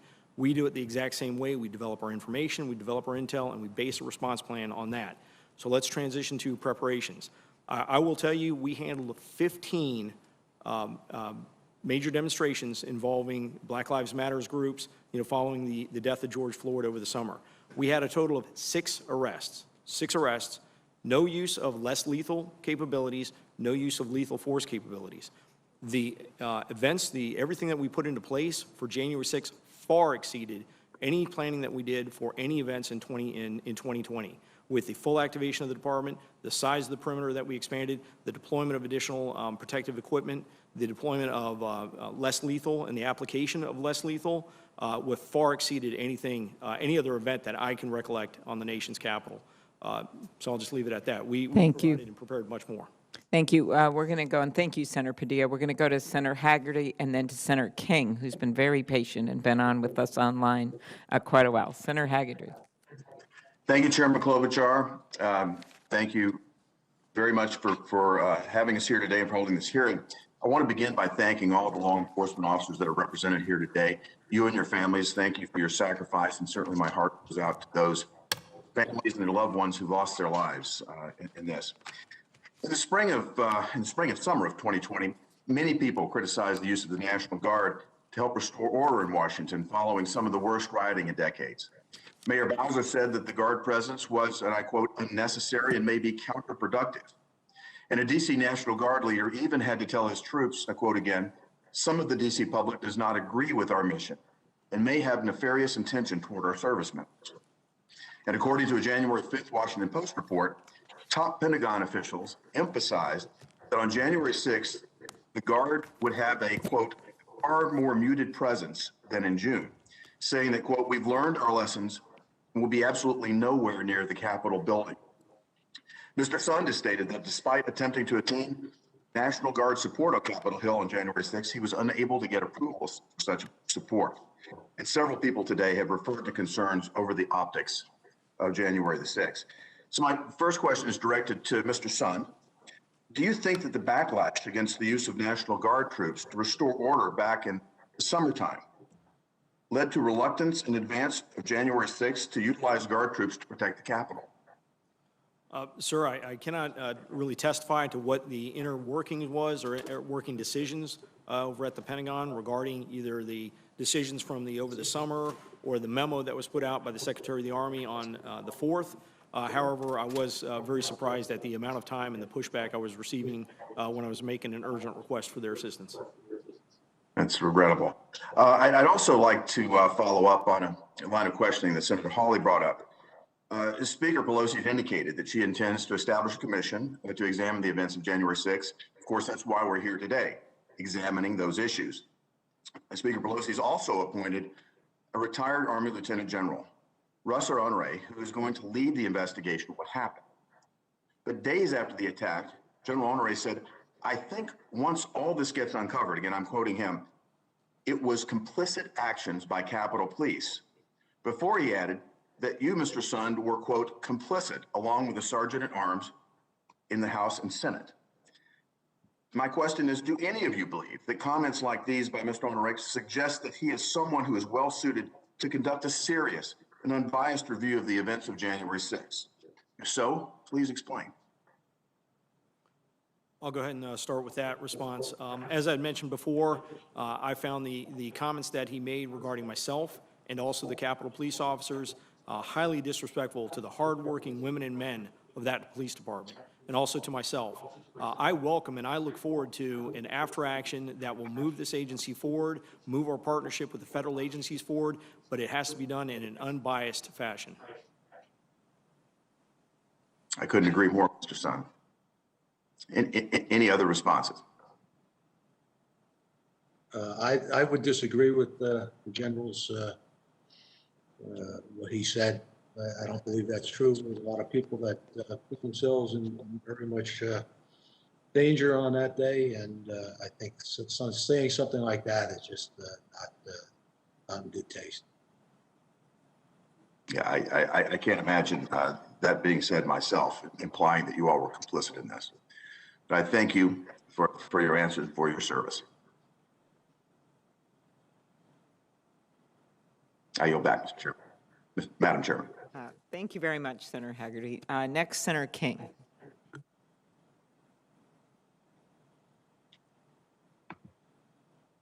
You may be muted, Senator King. Oh, I got it. Okay, great. Thank you, Madam Chair, and I want to thank the witnesses first for their patience this morning and their thoroughgoing answers. This has been a long hearing, and I really appreciate it. And I appreciate the fact that although you all are no longer, other than the chief in Washington, no longer in your positions, you've come forward to give us the benefit of your observations. It seems to me one of the clear, and I'm not going to plow this ground again, but one of the clear pieces of information we've learned today is an intelligence failure. Not necessarily a failure of intelligence, but a failure to communicate intelligence.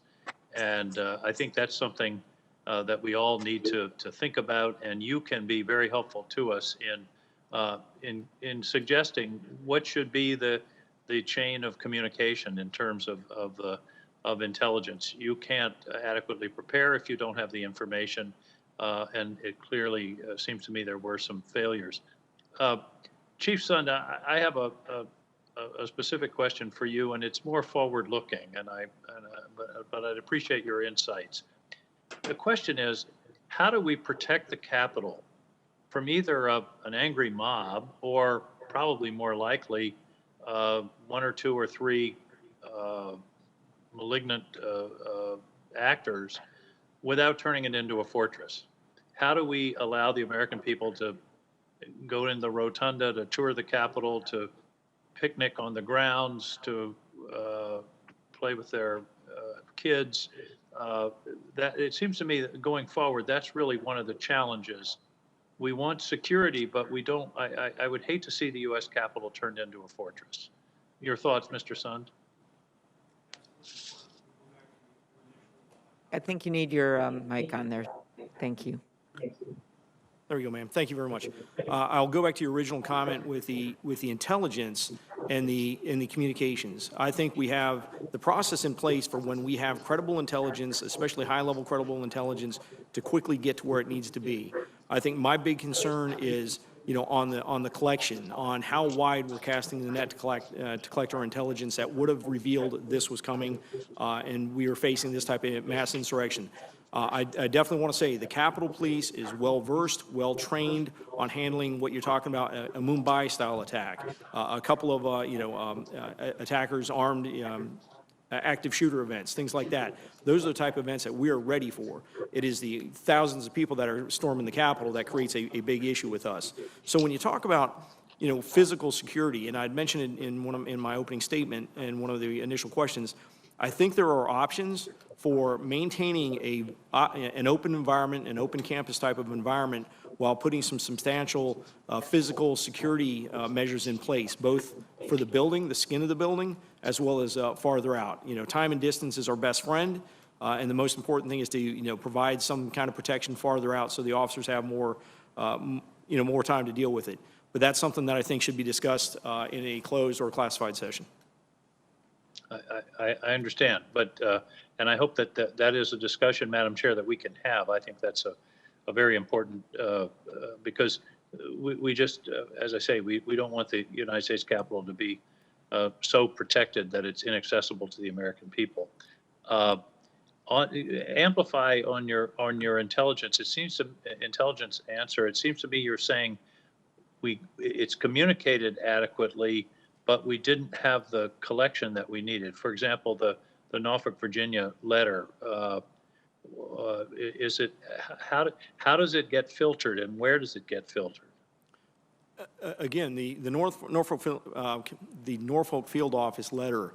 That's something to consider, because even on the 5th, at noon on the 5th, I held a joint conference call with the members of the board, my executive team, a dozen of the top law enforcement and military officials from Washington, D.C., where we discussed the upcoming events on the 6th, the upcoming events on for the inauguration, any kind of threats, any kind of issues we may have. And even though I had, we had the director of the field office, for the Washington field office of the FBI, nothing was mentioned about it.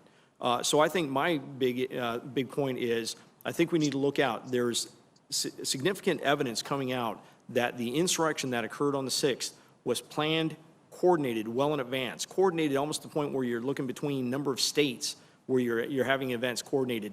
And it's that detection that I think would have been key to putting the effective security in place for this event. Finally, when we're talking about providing this level of security, is there a playbook? Is there a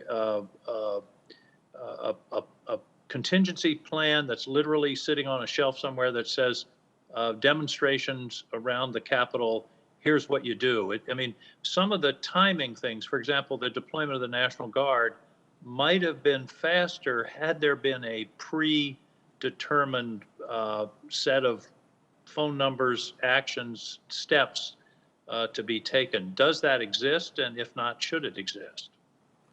To the level where you're including the National Guard, there is a process where we handle special events and demonstrations, but I tend to agree that we need to streamline the process that we request the National Guard in the future. And yeah, because clearly there was a delay there that was an important part of the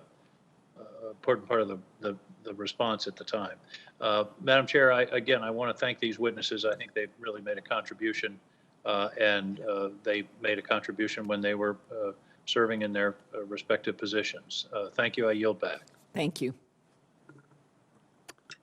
Thank you, Senator. Senator Sinema is recognized for her questions. Oh, thank you, Mr. Chairman. My first question is for Chief Conti. What coordinating actions were taken in the weeks leading up to January 6th to share intel across federal and local law enforcement, and what security planning took place and with which agencies?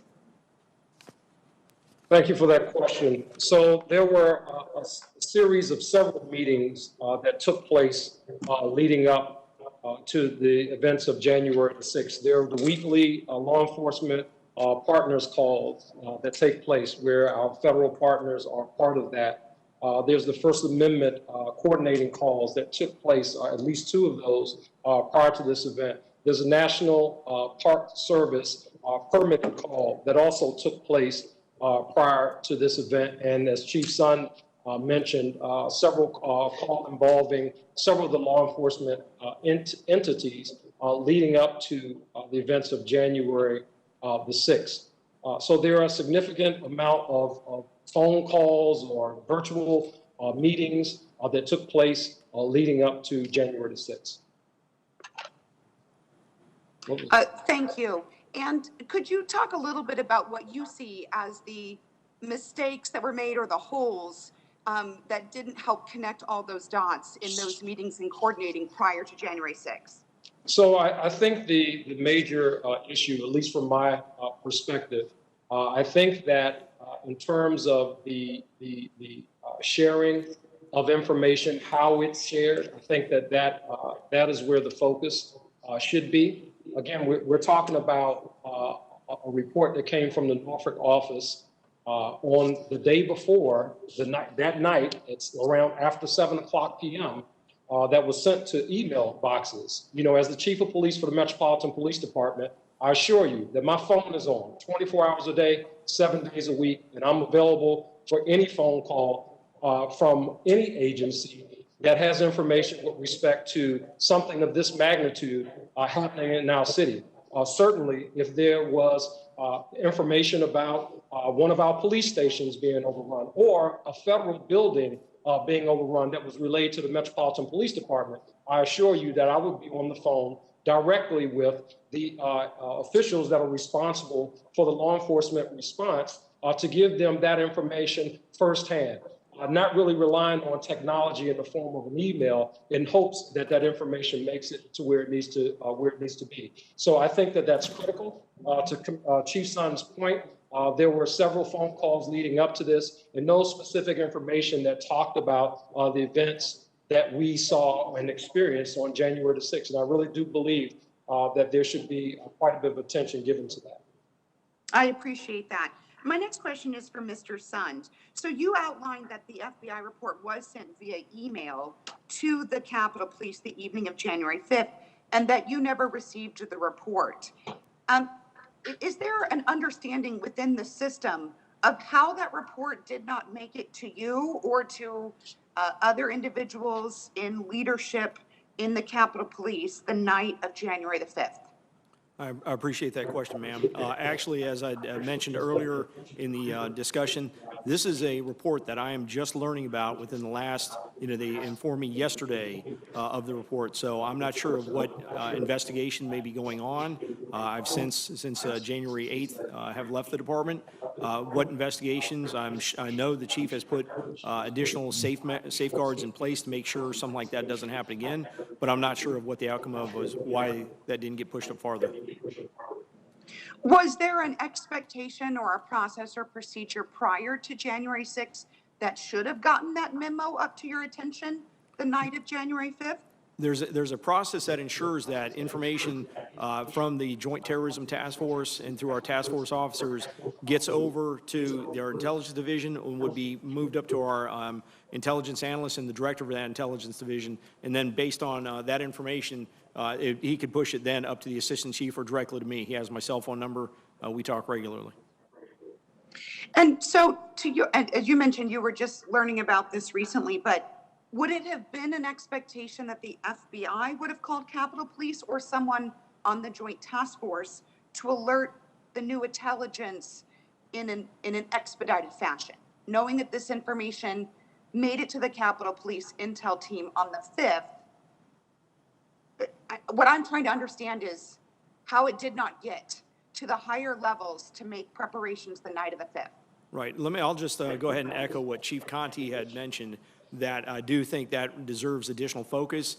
I think if we have information that's coming in the day before a major event that has that level of specificity, that it could get a little more attention than just being handled either through an email or electronic format. Mm-hmm. Was there any intelligence that you did receive in the several days leading up to January 6th that caused you to change any of the security plans amongst the United States Capitol Police? So yeah, just to reiterate, all the intelligence and all the information that we've been receiving during the development of this, the event for the 6th, outlined very similar to what the intelligence report that was published on the 3rd outlined. We were expecting large number of protesters coming in. We expected a potentially violent group. We knew they were being focused on the Capitol, and we knew that some of them had may be armed. And that is what was really driving up until even, regardless of what was put out the 3rd, this was information that we knew. We were developing our security plan around that. And that's when we looked at, based on our review of the November and December mega events, determined we were going to adjust our fence line and push our fence line out. And when we wanted to do that, that's when I requested the National Guard, knowing we're going to need support for the fence line.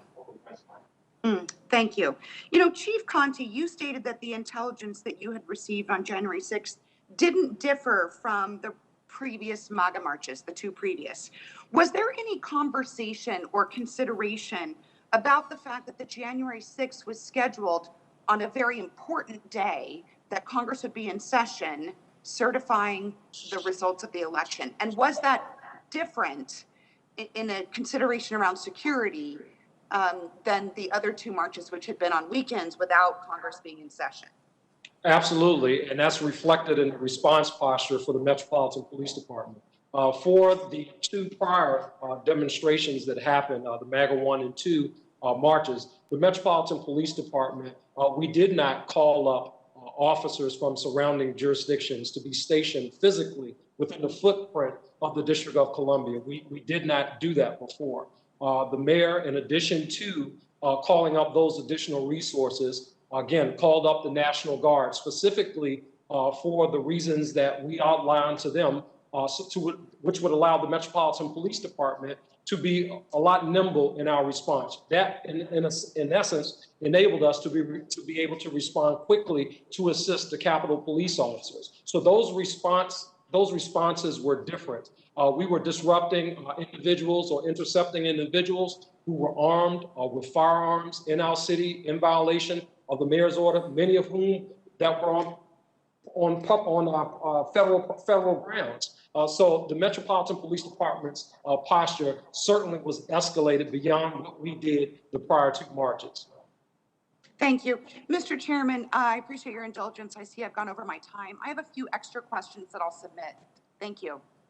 Okay, very good. Thank you, Senator Sinema, and thank you for your emphasis on the FBI report and the issues that everyone here seems to acknowledge with getting that it didn't go at the right place, and just putting send isn't enough for a report like that.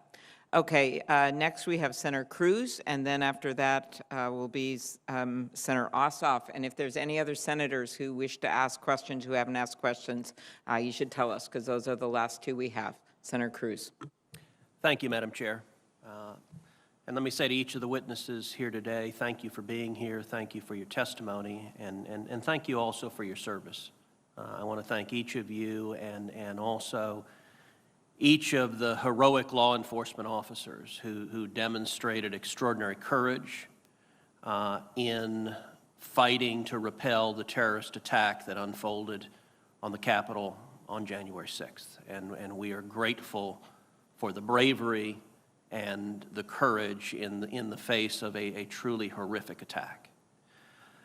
In the aftermath of that attack, there is naturally a process to assess what could have been done to better prevent that attack, to better secure the Capitol. And I think everyone recognizes that hindsight is different from a decision made in the moment facing the threat immediately, but this hearing is nonetheless productive for analyzing the security decisions and law enforcement decisions that were made real time, and for learning from them what can be done differently to ensure that an attack like that never again occurs. Chief Sund, I want to focus on, with some detail, your written testimony, and just walk through what occurred in the days preceding January 6th and then on January 6th. So in your written testimony, you say, on Monday, January 4th, I approached the two Sergeant-at-Arms to request the assistance of the National Guard, as you had no authority to do so. You go on to say, I first spoke with the House Sergeant-at-Arms to request the National Guard. Mr. Irving stated that he was concerned about the, quote, optics of having National Guard present and didn't feel the intelligence supported it. He referred me to the Senate Sergeant-at-Arms to get his thoughts on the request. I then spoke to Mr. Stenger and again requested the National Guard. Instead of approving the use of the National Guard, however, Mr. Stenger suggested I ask then how quickly we could get support if needed, and to lean forward in case we had to request assistance on January 6th. Can you describe at a little more length those conversations with the two Sergeant-at-Arms on January 4th? Absolutely, sir. The first conversation occurred Monday morning. I went over, I'd have to refer to my notes, but sometime maybe around 11 o'clock in the morning, I met with Mr. Irving in his office. That's where I made the first request for the National Guard. He had indicated, I don't know if I really like the optics. I don't think the intelligence really supports it. He had, like we had said, recommended I talk to the Senate Sergeant-at-Arms. I went over and met with, later on the day, either, I'm trying to recall if it was in person or over the phone. I'd have to go back to my timeline, where I reached out to him, and they may have already talked, because he had referred me. He said, do you know somebody over at the D.C. National Guard? I said, yes, I do. I have a good friend over there, General William Walker. He said, can you give him a call and see if we needed assistance, how quickly could we get assistance, and what type of assistance could he give us? So that evening, as I was driving home at about 6:35 at night, I went ahead and called General Walker and spoke to him and said, hey, General Walker, I don't have authority to request National Guard, but I want to find out if we needed them on Wednesday. How quickly could you get them for us, and is there a way you can kind of, be prepared just in case we put in the request? At that point, he had advised to me that he has 125 National Guardsmen who are supporting the COVID response in the District of Columbia. And if we needed a response, a quick response, he could, what he called, repurpose them and get them to the armory, at which point we could get somebody over to swear them in and try and get them to us as quick as possible. We ended our call. The next day, I met with I met with Mr. Stinger. He came over to the office for the 12 o'clock video call that I had hosted with the dozen of the law enforcement officials from the National Capital from D.C. We spoke about it briefly there and told him what William Walker had told me, as well as I'd passed on to Mr. Irving, I think later on that afternoon. They both seemed satisfied with that response. So, Mr. Irving and Mr. Stenger, Mr. Irving, as I understand it, you have some disagreement with the characterization about the concern about the optics. So I would invite both Mr. Irving and Mr. Stenger to relay your best recollection of that conversation on January 4th.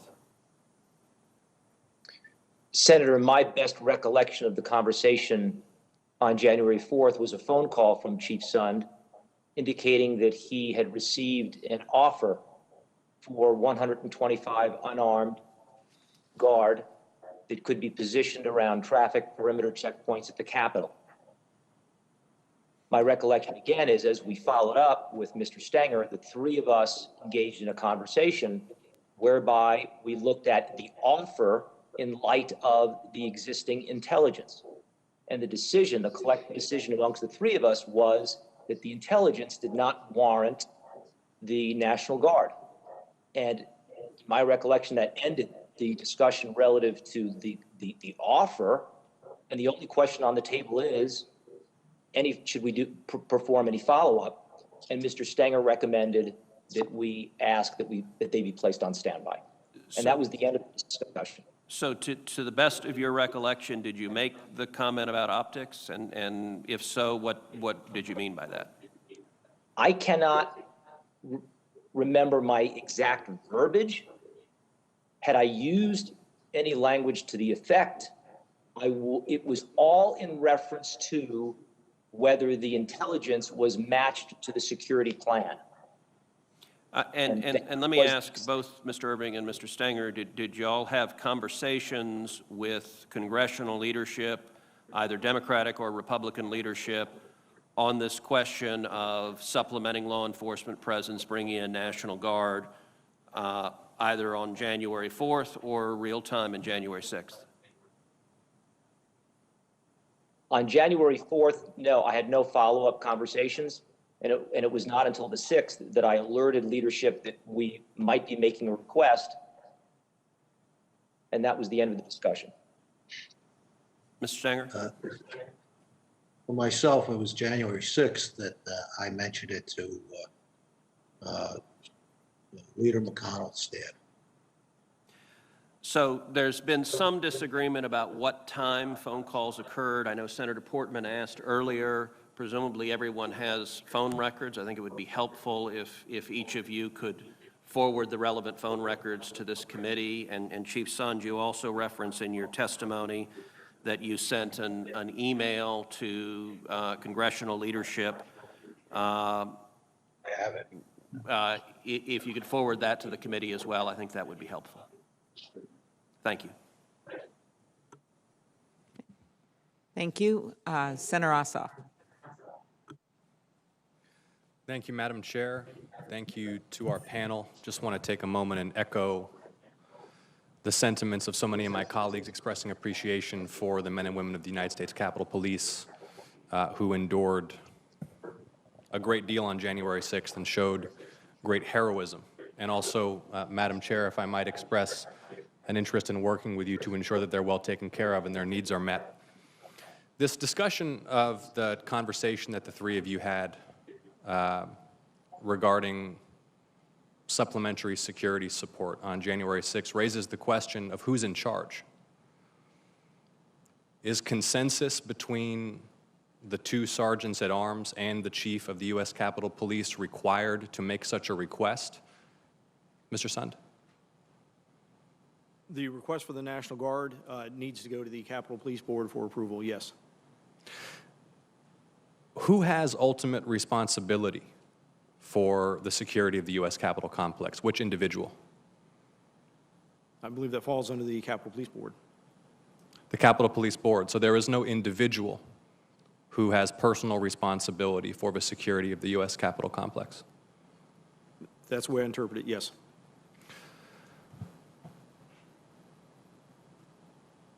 Had the U.S. Capitol Police conducted exercises simulating comparable events such as a violent riot on or within the U.S. Capitol complex? Part of our training for civil disobedience units involves dealing with riotous groups. So we do that training. We do training on people attempting to gain entry into the building. Officers are trained on how to handle if someone tries to come through your door unauthorized. But training for thousands of armed insurrectionists that were coordinated and well equipped. No, we have not had that training before January 6th, but I'm sure we'll find a way to. I'm sure they'll find a way to do it now.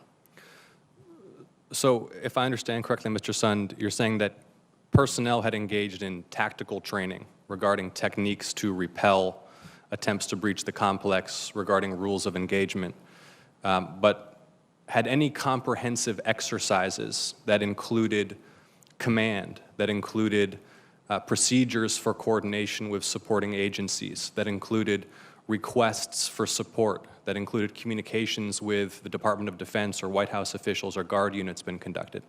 Yes, we have. We do exercises that are very similar to what you're talking about before some of our national special security events. Those are the NSSEs, such as the inauguration. We'll do tabletop exercises that go through the process of what you're talking about. Yes. Thank you. And had the Capitol Police held any such exercises not pertaining to specific national security special events? So in order to deal with emergent contingencies like a riot, not associated with one of those moments specifically identified as requiring a whole of government security response? Yeah, one of the most important aspects of that you're talking about that we train our individuals to is what we call the incident command system. That's one of the systems that we feel really under the unprecedented pressure that they exhibited on January 6th begin to break down. The incident command system is established specifically so you have people that have the clearest understanding of what's happening either in the field or inside the building, in control of the resources to utilize to defend against whatever issue you're having or respond to whatever incident you have.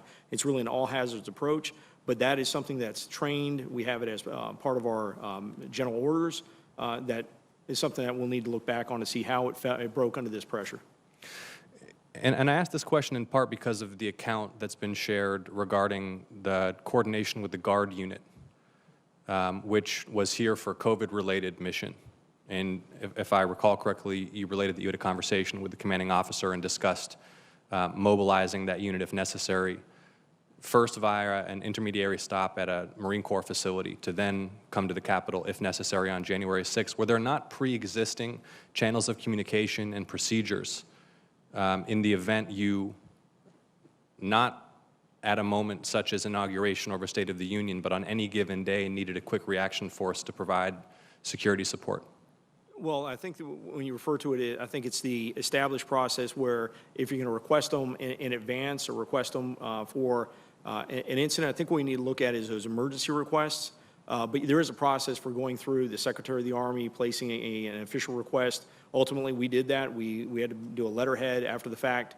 We did the oral request first and set it up that way. But I think what I did by reaching out to General Walker was to get an idea, much like as I was requested to do, if we requested them on the 6th, what kind of resources could they give us and what type of time frame would we be looking at. But I agree, there's already existing process and channels for making the request for National Guard. Right, because you in fact anticipated there might be some need based upon intelligence that your department was seeing. But on any given day, if a foreign terrorist organization decided to mount an attack on this complex, do the procedures exist and are the channels in place such that a quick reaction force can be mustered swiftly, such that someone in your position knows exactly who to call and they can do so without consulting with the sergeants at arms? I think what you're saying is what we need to look at, because I'd still be required to consult with the Sergeant at Arms to make the request for National Guard. Okay. My time is running short, so I want to ask you this. What is the intelligence budget for the U.S. Capitol Police, and how many personnel do you have in the intelligence division, or did you have when you served as the chief? I'd have to go back and pull that specific information. We have a number of intel analysts. We have a number of people that work there, both sworn and civilian. But I want to give you a clear and accurate. Yeah, approximately how many personnel are in the intelligence division, I'd please? say approximately right around 30, 35 people. 30 or 35. And does the U.S. Capitol Police have the capacity to do any intelligence collection other than by making requests to executive branch agencies for raw intelligence or analysis? Again, when you talk about intelligence collection, we're a consumer of intelligence from the intelligence community. I'm sorry. We do have the ability to go and look at like open source, see what people are talking about on open source, but going and collecting in-depth, specific intelligence is something that we're a consumer of from the intelligence community. Thank you. Appreciate your time. I yield back. Sir. Well, thank you very much. That was our last set of questions, and we're going to conclude this hearing. I wanted to say a few words at the end. First of all, I want to thank Chairman Peters and Senators, the ranking members Blunt and Portman for conducting this hearing in such a professional way. We had a bipartisan agreement on how this hearing would be conducted, who our witnesses would be, and also the plan to have additional hearings, including one next week that we'll be announcing tomorrow with the Department of Defense, Department of Homeland Security, and the FBI, because clearly we have and our members have additional questions. I want to thank the witnesses, as I said, for voluntarily appearing before us. I want to thank Captain Mendoza for her moving words and bravery. In many ways, she represents all of the officers that were there that day. A few things that are very clear to me. The first is the statements at the beginning from all the witnesses. They may have disagreed on some details and, okay, but there is clear agreement that this was a planned insurrection. So, and I think most members here very firmly agree with that. And I think it's important for the public to know that. This was planned. We now know this was a planned insurrection. It involved white supremacists. It involved extremist groups. And it certainly could have been so much worse except for the bravery of the officers. Secondly, we learned about the intelligence breakdown. So many of the members of both committees asked about that, particularly the January 5th, the FBI report that had some very significant warnings from social media about people who were coming to Washington who wanted to wage war. The fact that did not get to key leaders in the Sergeant of Arms or the Capitol Police Chief is, of course, very disturbing, really on both ends. I mean, you can't just push send. As we all know, we get tons of emails and hope that it gets to the right person, especially when we're dealing with something so serious. The January 3rd intelligence report that came right out of the Capitol Police also contained, according to Washington Post reports and other information, some pretty foreboding details that I would have thought would have resulted in planning and more preparations. The delays in the approving a request for National Guard assistance, both from the Capitol Police Board and the Department of Defense. The fact that the Sergeant at Arms were focused on keeping the members safe in both chambers while the Chief was trying to get some emergency approval. To me, you can point fingers, but you could also look at this as a process that is not prepared for a crisis. And I think out of that, there's some general agreement, just based on talking to a number of members, that there should be changes to the Capitol Police Board, the approval process, and the like. And it's clear that that action must be taken not only to protect our Capitol, but also to protect the brave officers charged with protecting the citadel of democracy. Better intelligence sharing, always an outcome when there's failures of intelligence. We know that, but I think we'll get more details in the coming week. Some security changes at the Capitol, requests that have been made for a while on those changes that I think we have to seriously consider. And no, it does not have to be barbed wire. And of course, this is a public building, and you want the school groups, and you want the veterans, and you want people to be able to visit here. But that doesn't mean that we don't make some smart security changes to this building. The use of the National Guard. We know after 9/11, the National Guard helped for quite a while. We also know that we have to have a plan going forward, as well as consider what happens when we need a greater number of National Guard in a crisis and how those approvals are made. Those are just some of my takeaways. I'm sure many others will have more, but I do want to make it clear that there are some items of agreement between most of us on this committee, and I don't think we should let the words of a few become the story here, because I think this has been a very constructive hearing, and I want to thank our witnesses for coming forward as they did. And I want to thank Senator Peters, and we look forward to more hearings. Thank you. Well, thank you, Chair Klobuchar. I have enjoyed this hearing. Thank you for your leadership. It's been good in working with you and your entire team with the Rules Administration Committee. And certainly want to thank Ranking Member Blunt and Portman and all of the members who came here together today to work in a bipartisan way to ask tough questions and to get answers. I want to thank Captain Mendoza for sharing her experience as certainly a very powerful way to start this hearing. But I truly appreciate each of the witnesses that were here today, who came here today willingly and knew you would be asked tough questions, and you were willing to do that, and certainly we appreciate you for that effort.